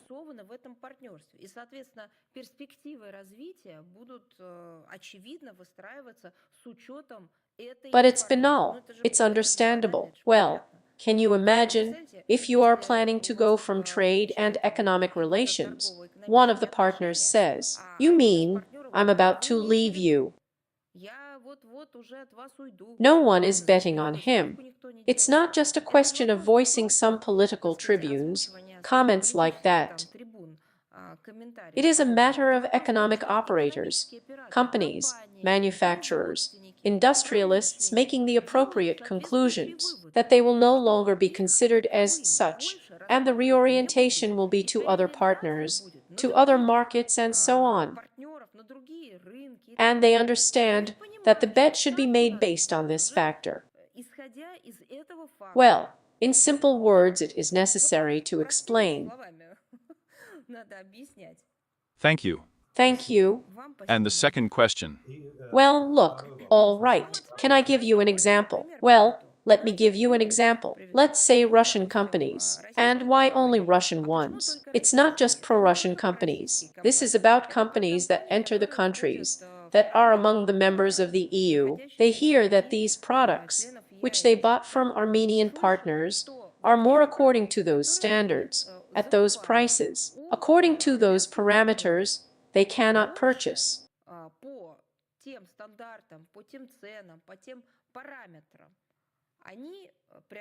Among other things, they understand that as soon as there is either a docking or, well, some kind of relations between Armenia and the European Union will be institutionalized, automatic sanctions will immediately be activated.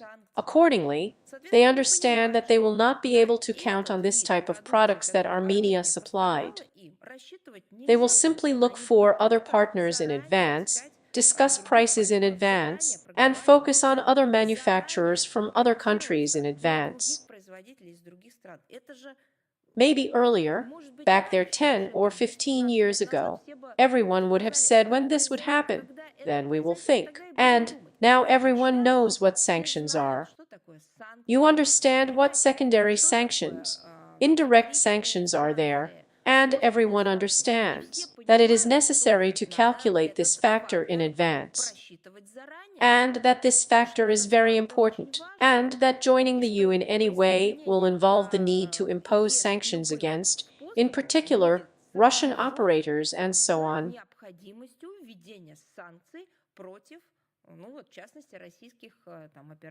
But it's all calculated, isn't it? This is not so much a question. And even today, and before that, we say every time that it's not about political assessments. It's about the economy in its purest form. About transactions that are made with a certain perspective, about calculating profits, about calculating costs. That's all about it. And here, probably, it is better to go, by the way, and ask those who are a counterpartner and partner, somewhere a co-founder, somewhere a trading partner, with Armenian colleagues, and ask the question, and how will you behave if?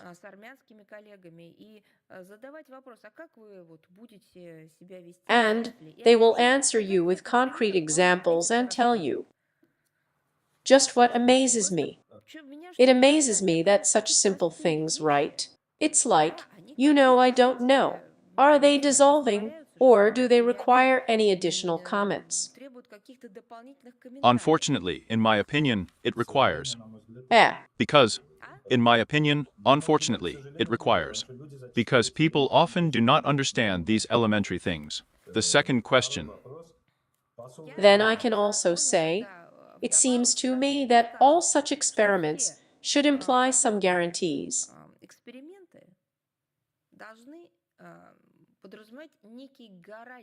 What guarantees are given, after all? There have already been experiments around a number of countries, a number of, so to speak, political figures. Have there been attempts at similar experiments? Where are the guarantees? That's the question. The second question. The Iranian ambassador to Armenia said during his press conference last week that Iran is the only country in the region that shares Armenia's point of view on the so-called Zelensky corridors. But I remember I asked Sergei Viktorovich a question last year, and he himself said that within the framework of the trilateral agreements of the leaders of Russia, Armenia, and Azerbaijan, there was never any talk about the Zelensky corridor. You talked about it. Averchik said that the deputy prime ministers always stressed that when unblocking communications, the sovereignty of each country over these communications should always be preserved. And in this regard, I would like to understand, what is the difference then in the approaches of Russia and Iran on the issue of unblocking communications in the region, and how would you comment on it in general? And this is the moment during the press conference and other statements by the Iranian ambassador that concerned Russia. The issue of unblocking transport communications in the South Caucasus. The approaches of Russia and Iran on this issue are similar in principle. And actually, this is fully confirmed by the Comprehensive Strategic Partnership Agreement between our countries, signed in Moscow on January 17th of this year. According to this document, the parties contribute to strengthening security measures in neighboring regions, including in the South Caucasus, cooperate in order to prevent interference, destabilizing the presence of third forces. I think that this understanding is reflected in the fundamental interstate document, the treaty. It is designed, in fact, for a 20-year or more perspective, speaks volumes.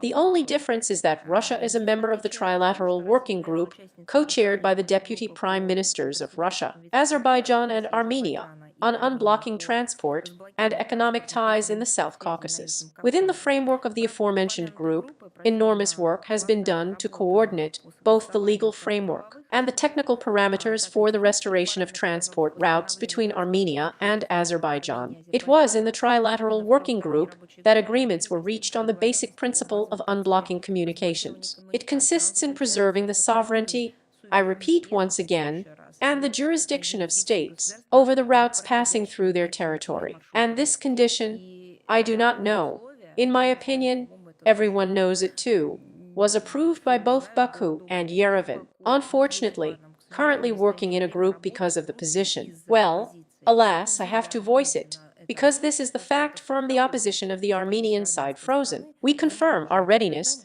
to resume full-fledged cooperation in it. And the last question, Maria Vladimirovna. Last week, again, at the border of Armenia and the border of the Zone of Responsibility, major military exercises of Turkey, Azerbaijan, the United States, and a number of other countries ended in Kara. I would like your opinion on this, because in fact this is penetration into the NATO region, cooperation on the part of NATO member Turkey with Azerbaijan, and the creation of threats to the countries of the region. Your opinion about these training courses? With your permission, I will check with my colleagues and get back to you either with an individual answer, or we will publish it on the website too. Is the messenger of the Caucasus with us? Yes, good afternoon, Maria Vladimirovna. Yes, hello. Against the background of a wave of negative reports, opinions in the media, and social networks about Russian-Azerbaijani relations, we would like to hear the official position of the Foreign Ministry. What kind of relations does Russia have with Azerbaijan now, and what prospects do they see for cooperation? Our relations, I mean Russia and Azerbaijan, have a long history and are secured by relevant documents.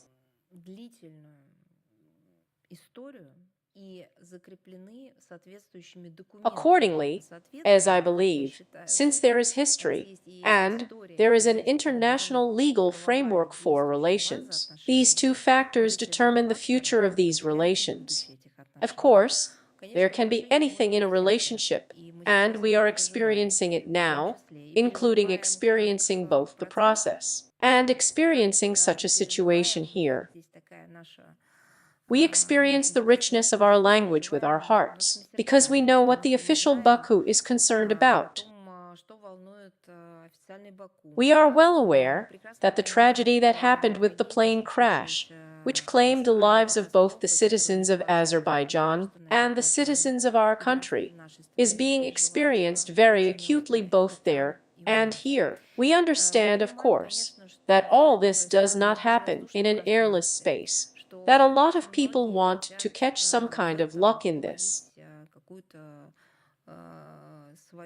And it won't be luck, because there are attempts to drive wedges between peoples, between countries that, I say again, have such a common history and, by the way, such a zone of responsibility, including regional ones, and such development prospects. This is all doomed to failure, of course.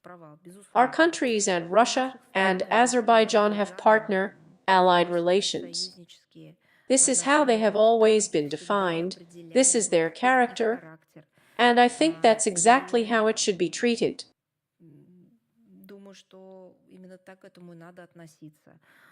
And you know, well, it's certainly strange to see, and it can't help but worry that information company, which is now flooding the media space.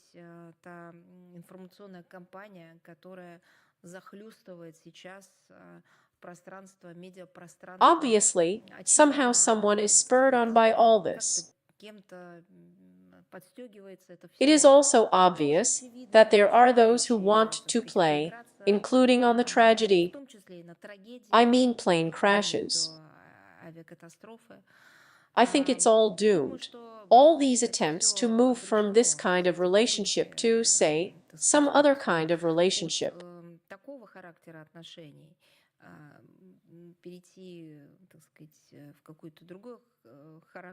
I think that all these attempts will be doomed to failure, and the level of our interaction, the depth and wisdom of our peoples, will allow us to overcome this and this challenge too.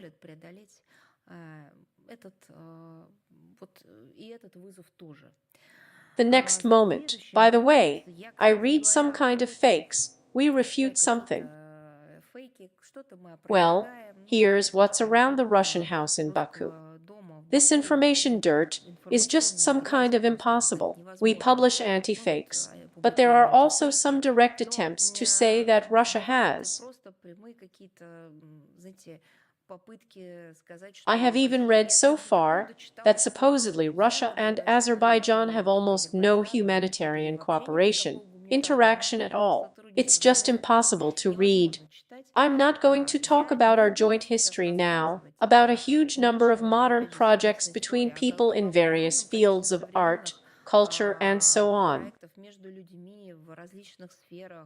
I'm just for those who publish this whole lie.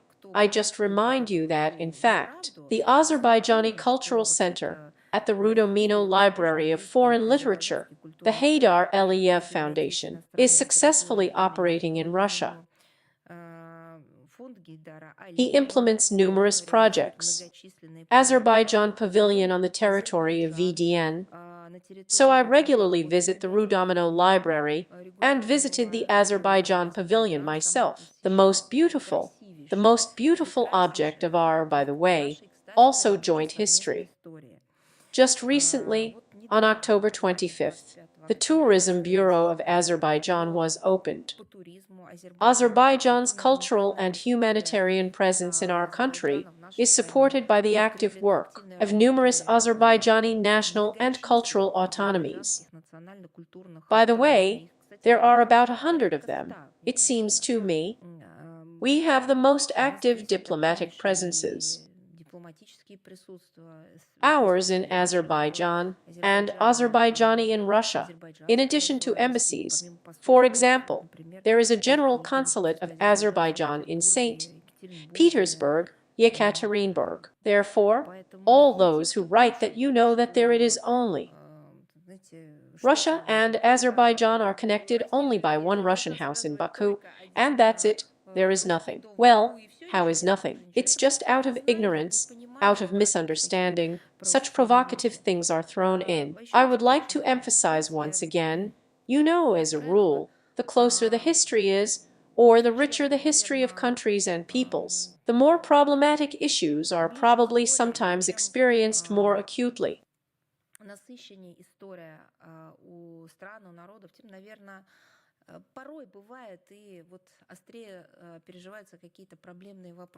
And we are ready to resolve such problematic issues in a constructive manner, as we have repeatedly mentioned. Not only mentioned publicly, I'm just answering your questions. And we are also working through our diplomatic institutions and consulates. And our diplomats are working. Well, in general, I say it again. I repeat it just once again, answering your question. Thank you. Thank you. Lolly Medin is with us.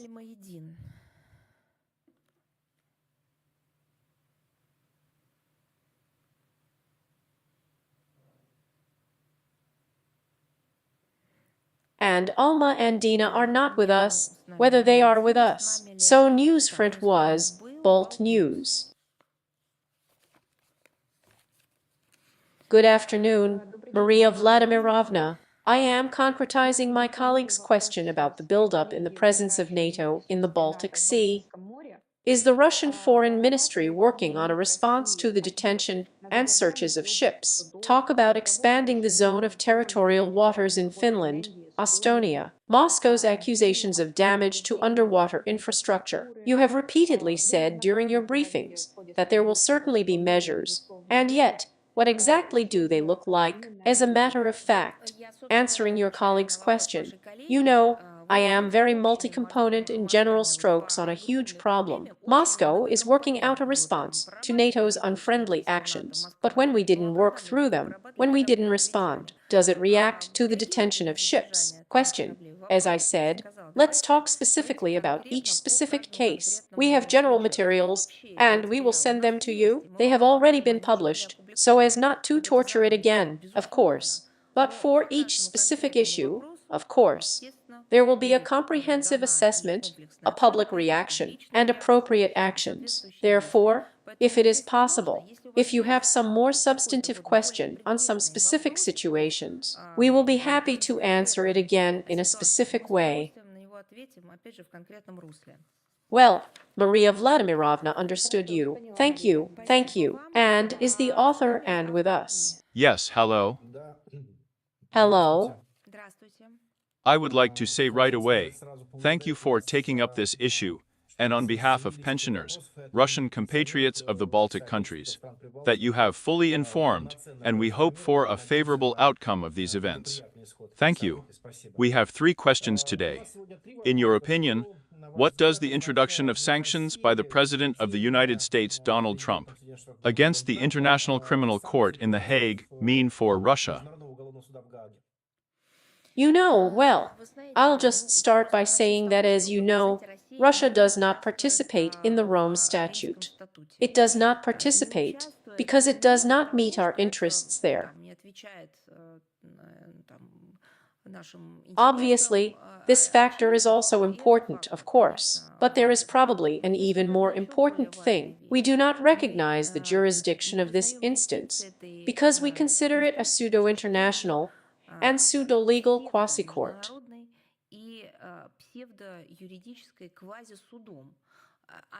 If earlier, some time ago, we took the same position, but it was not so obviously tested on specifics. There were individual examples, and analytical work was carried out by us, and it was mostly such theoretical calculations. But now, it seems to me, the whole world has seen what the problem of this structure is. Yes, in everything. The fact is that this is a quasi-judicial instance, and its functioning has been turned into a toolkit. Everyone does what they want in this institution. There is no common, obvious, understandable, legal basis. Today one country enters, tomorrow it leaves. The day after tomorrow, another state announces that it recognizes one judge, but does not recognize the entire institution. A week later, another state declares that it recognizes the decision against others, but does not recognize the decision against itself. We have already seen so much obscurantism that, frankly speaking, it is no longer interesting to comment on individual things, in my opinion. Still, there a couple of years ago, when there were, well, I don't even know how to say, claims or this. Well, I don't know. But here again, quasi-claims that do not have any significance for us are these statements of this moose himself. We also gave examples in order to show all the evidence of the strangeness of this structural formation.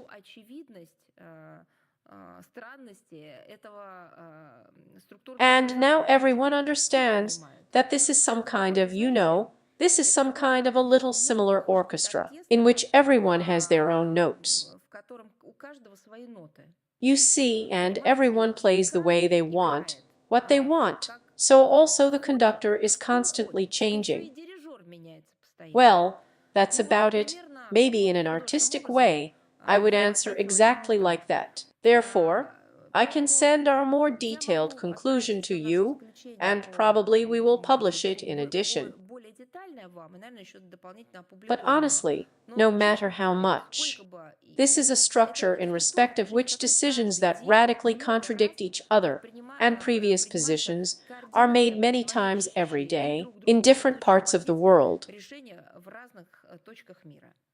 And yes, as a matter of fact, they themselves are participants in these courts, these tribunals, and so on. Even they contradict, it seems to me, in their awareness, in their understanding of what they are doing and what kind of institution this is.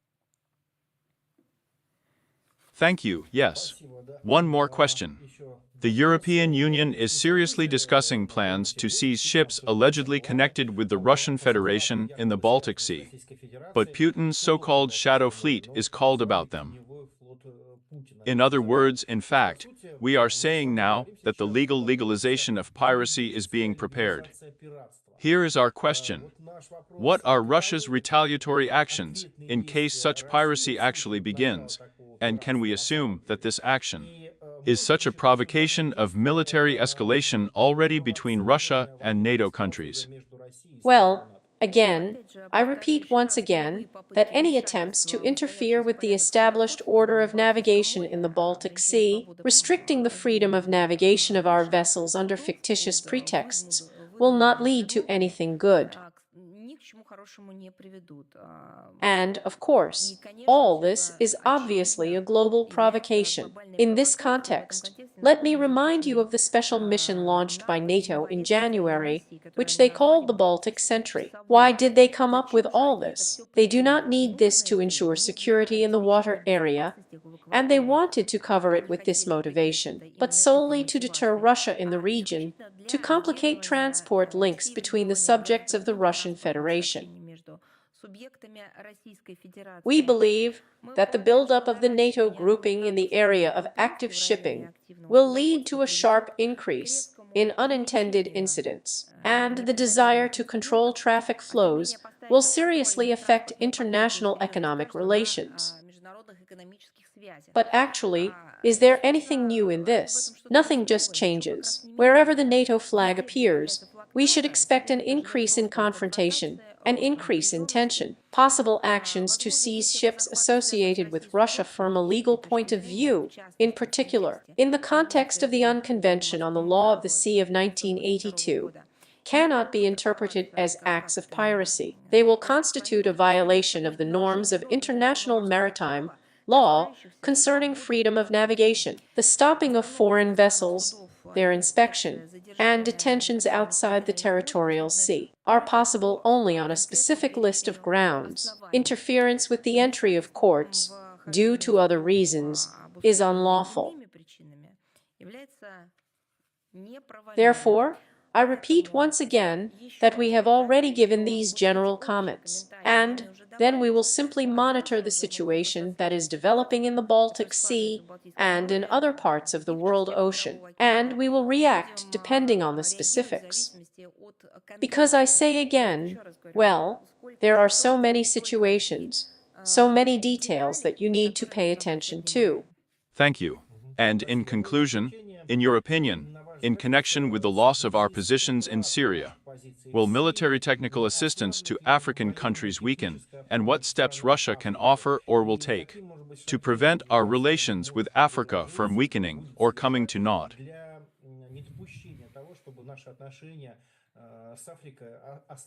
You know, I can't agree with you. Your assessment of the situation in Syria as a loss of Russian positions. Let's first understand for ourselves that the loss of strengthening the position in a particular state, I think in principle, it is incorrect to talk about it for a number of reasons, because there is immediately a reason to accuse someone of interfering in internal affairs, or something else to come up with a violation of international law. It seems to me that here we need to talk about the history of relations and the prospects that exist. And now this, including the recent telephone conversation at the highest level, has confirmed the interest of our countries in working out a broad agenda for the development of bilateral ties.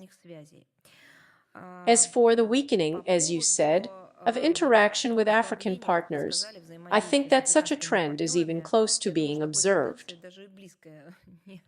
We just presented the department the other day, the second African one. By the way, I saw a reaction in Western countries, close to panic. On the contrary, Russian-African cooperation is reaching a qualitatively new level, and the first and second Russia-Africa Summit, the first ministerial conference held in this format in November of the 24th year, became a powerful impetus for this. We are actively working on the practical implementation of the agreements reached, based on the Joint Action Plan of the Russia-Africa Partnership Forum for the 23rd and 26th years. Of course, it seems to me these examples. We are talking about opening an embassy, different formats. Somewhere they are opening, somewhere they are reopening, because they were taken out of working condition for some time.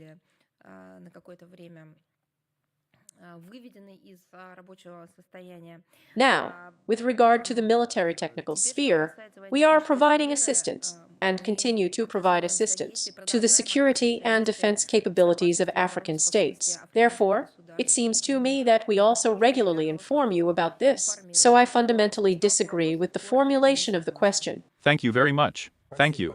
Thank you. So, let's go through who we have left. Here, we have a Russian vector of strategic purpose. Yes, hello. We are here. Hello. I'm listening to you. Yes, Maria Vladimirovna, we have two questions. The first one is like that. Vyacheslav Volodin literally said the other day that Russia needs to request from the US Congress a list of people on the territory of Russia who received funding from the US, and then to transfer these lists to the FS. What does the Foreign Ministry think about this? Well, first of all, we see new documents every day, which the Americans themselves publish. Well, secondly, it seems to me that the activity is destructive. SA has provided a fertile ground for such statements. And the data that has now become available to the world community, and the amounts, and the numbers of both people and structures that were fed from this poison source, they are certainly off the scale, and it would be interesting for me to learn more about it, and we will talk about it, I assure you, regularly.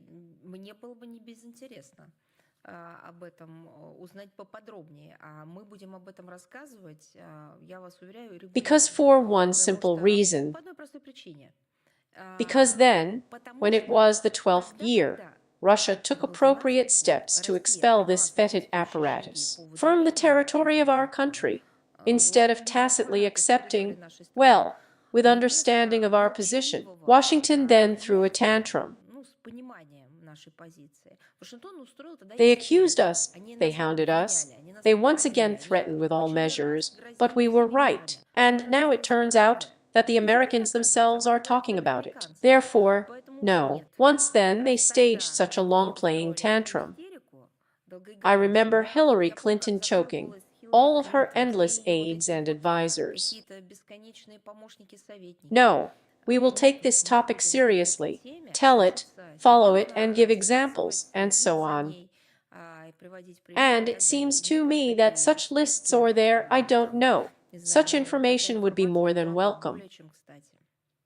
Okay, thanks a lot. And the second question. In a telephone conversation with Trump, Putin again stressed the need to eliminate the root causes of the Ukrainian conflict. Lavrov said in a video message on Monday that the first priority and sacred duty is to defend peace, based on the legal results of the Second World War. And what are the root causes of the Ukrainian conflict in mind? The illegal status of Ukraine, since its illegal secession from our fatherland. But you're not. Please, so that I don't retell, please, I'm ready to just give you a whole list of links.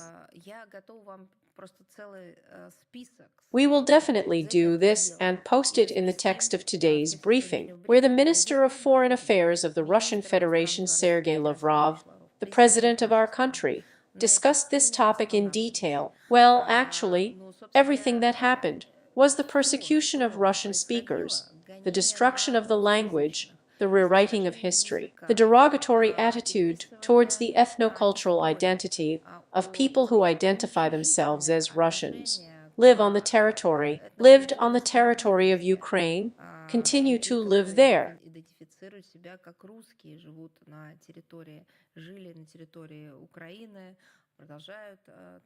Here is this neo-Nazi firmware, which was actually formed there for many years, and much, much more. It was described in detail about this. I will definitely send you all these materials with links today and publish them in the text of the briefing. Thank you very much. Thank you. Is the voice of the fatherland with us? Yes, hello. Good afternoon, Maria Vladimirovna. Hello. We have 3 questions. This is what supporters of Western values are counting on, who say that Trump will now change his attitude towards Ukraine and stop considering Russia as an enemy. And is such a turn of events possible if Russia is listed as enemy number 1 in the US doctrinal documents? Once again, on what that's who stood on whom? Okay, I must have confused you. Yes, already. Let's figure it out again. Once again, I'm slower. No, it's not a question of procrastination. What do you want to ask? It's better to be more specific. Here we have supporters of Western values who say that Trump has come and he will change now. Who we have in Ukraine? That's it, I get it. Let's go with you. From whom? Do we have supporters in Russia or where? Well, yes, there are Western supporters in Russia. There are Western supporters in Russia. Yes, I understand everything. Let's move on. And here they are, Trump, and he will now change his attitude towards Ukraine and stop considering Russia an enemy. That is, how would we become friends with the United States of America? Although in the United States of America, as far as I remember, since 2017, Russia has been recorded as enemies. Did Congress make a decision? Yes, it is possible to give different qualifications in the sense of presenting these arguments in different ways, but the point is that we are designated as opponents there. Something like that, but there are also American documents, NATO documents. But the bottom line is that they have been saying publicly, and not publicly for many years, that at first they would restrain us, and then they announced to us that they would try to inflict a strategic defeat on us.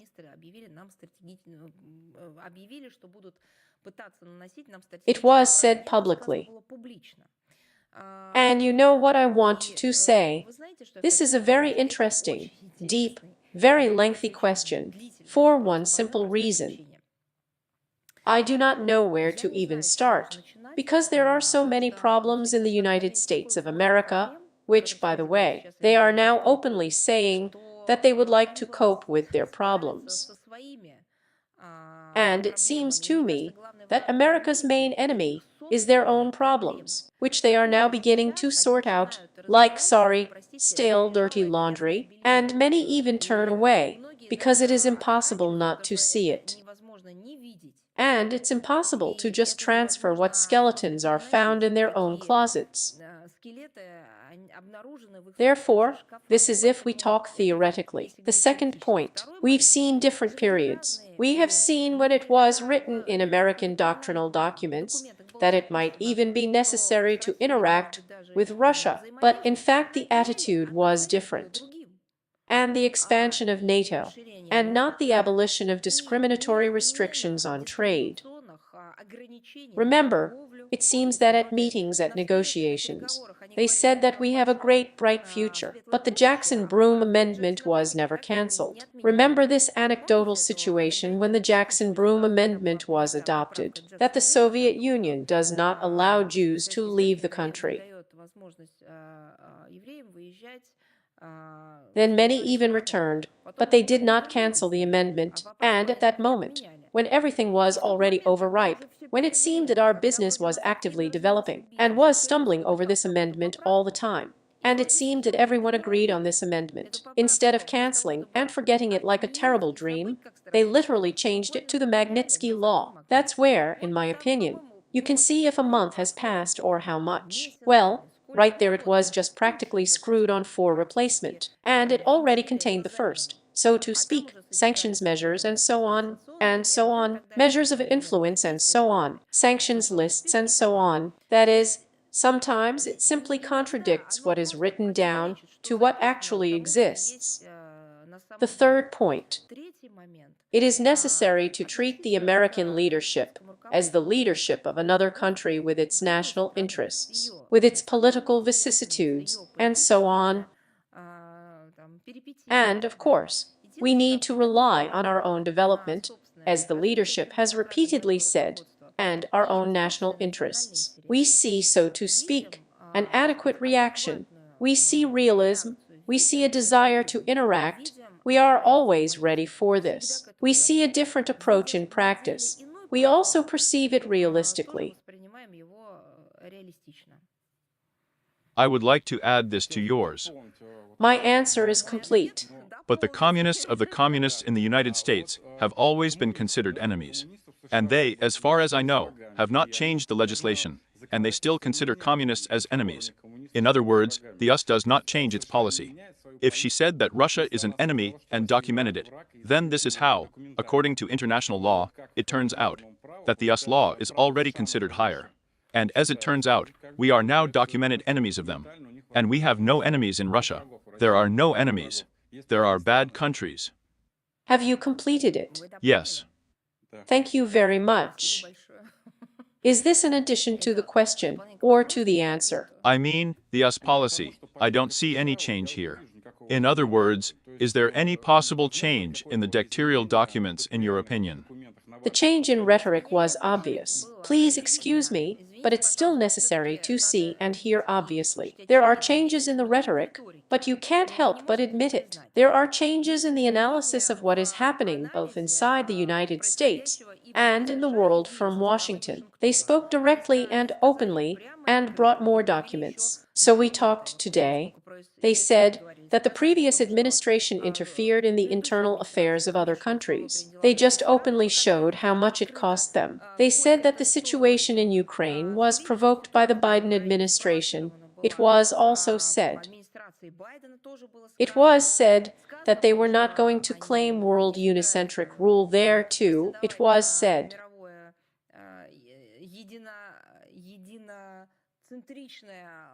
There are changes in the rhetoric. Everything else will depend on the steps that will be taken. Okay, then here's another question. And how does the Russian Foreign Ministry assess the fact that the US administration uses a Nazi greeting?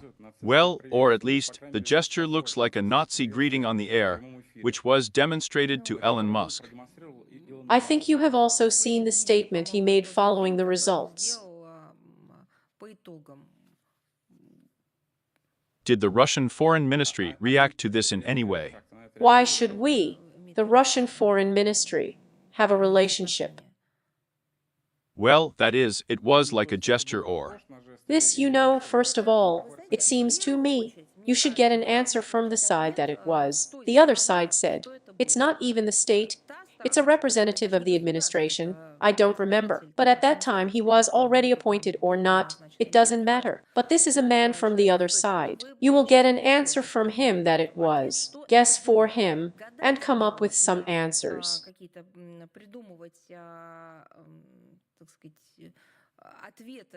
I don't want to. The manifestation of Nazism in Ukraine with a confirmed history is enough for us. We have enough manifestations of Nazism in the same NATO countries, at the level of support for the Kiev regime, at the level of really existing reincarnations of Neo-Nazism, in the form of Neo-Nazism. There is enough of the position of the same United States, which itself does not support the resolution of the General Assembly, and votes against condemning Neo-Nazism, and you ask me there, what was there? That's how you think. осуждением неонацизма, а вы меня спрашиваете там, что там было, вот как вы We считаете? see globally that they have never been solidified by the universal civilizational obvious approach, associated with the fact that it is impossible to glorify.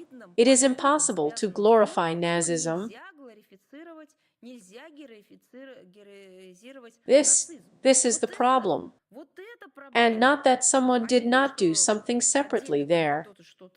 This can also be a problem. Get an answer from him what it was. Then we will be able to identify it. But if the whole country, if the state does not consider it necessary to say a decisive no to new forms of racism, xenophobia, neo-Nazism, they as a country do not want to do this, and you're telling me about some particular individual case. That's the problem. Excuse me, you think that Nazism is only when someone raised his hand there? I believe that Nazism is when, under the guise of some new developments, a misanthropic ideology is introduced that destroys the consciousness of children.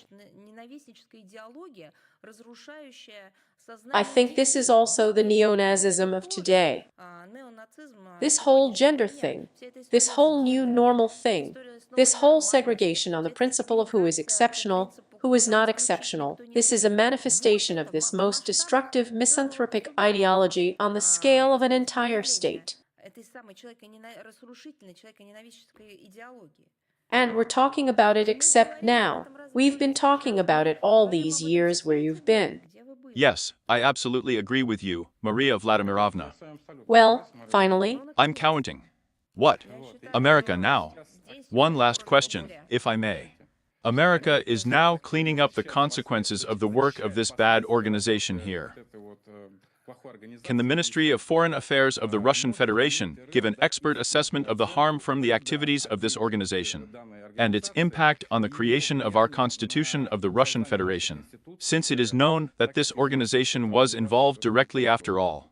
we have repeatedly given an expert assessment, and in the 12th year, we expelled this organization from the territory of our country. Everything else, it seems to me, the question is still for lawyers, for legal experts, and so on. We formulated our legal position, supported by legal calculations, and made the appropriate decision in the year 2012.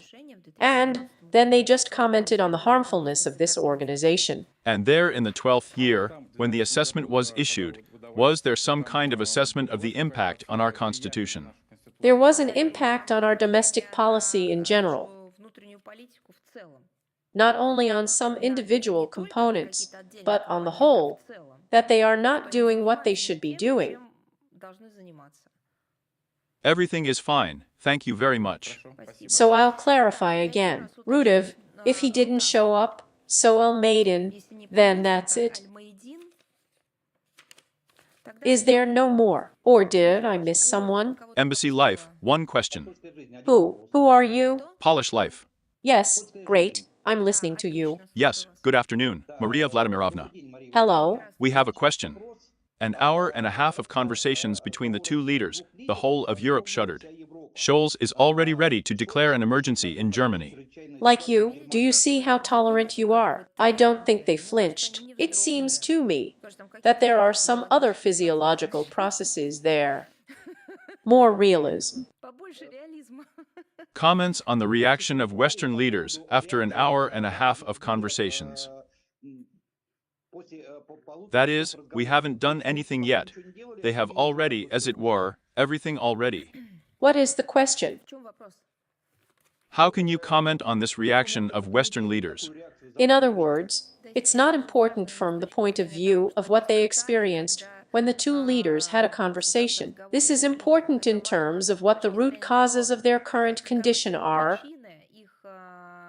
And the root cause is what we have been talking about all the time. The loss of sovereignty, the loss of even one's own identity, the loss of independence, the loss in principle of even the ability to realize, the very ability to realize national interests. That's the question. And in fact, if we speak Western language, Western vocabulary, in the absence or in the fact that democracy has broken down. It does not work. It's something else, it's a vassal relationship. Maybe democracy and vassal relations. Of course it can't be, because democracy is when the people delegate certain tasks to their elected representatives through appropriate procedures.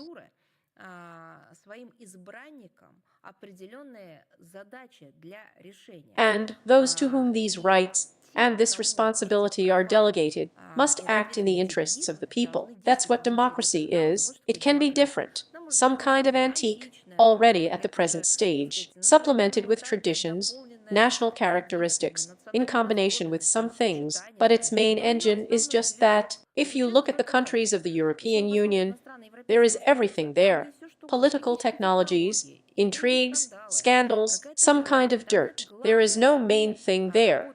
There is no working democratic tools for realizing the aspirations of the peoples of these countries through elected institutions. There is fooling people. There is the use of some technological techniques. But the main thing is that what people need, this does not happen, because what they are trying to delegate is not perceived by their political regimes, but remains for political regimes to do everything, so that people in their countries do not understand the essence what is happening. А, соответственно, политические режимы делают все для того, чтобы люди в их странах не понимали суть происходящего. Hence the rewriting of history. Hence these crazy stories about modern, about gender, about all the rubbish that they invent and impose, so that every time people are taken out of reality and just knock the ground out from under their feet.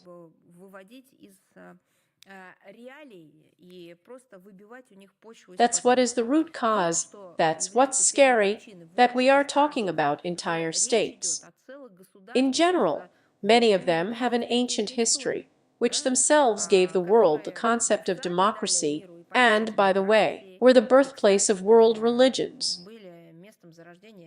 And, by the way, they gave fantastic culture, literature, music, art, painting, and so on. And now they have turned into absolutely uncomplaining repeaters, some uncomplaining megaphones, or I don't know, transmitters of some kind of wool of the older brother overseas.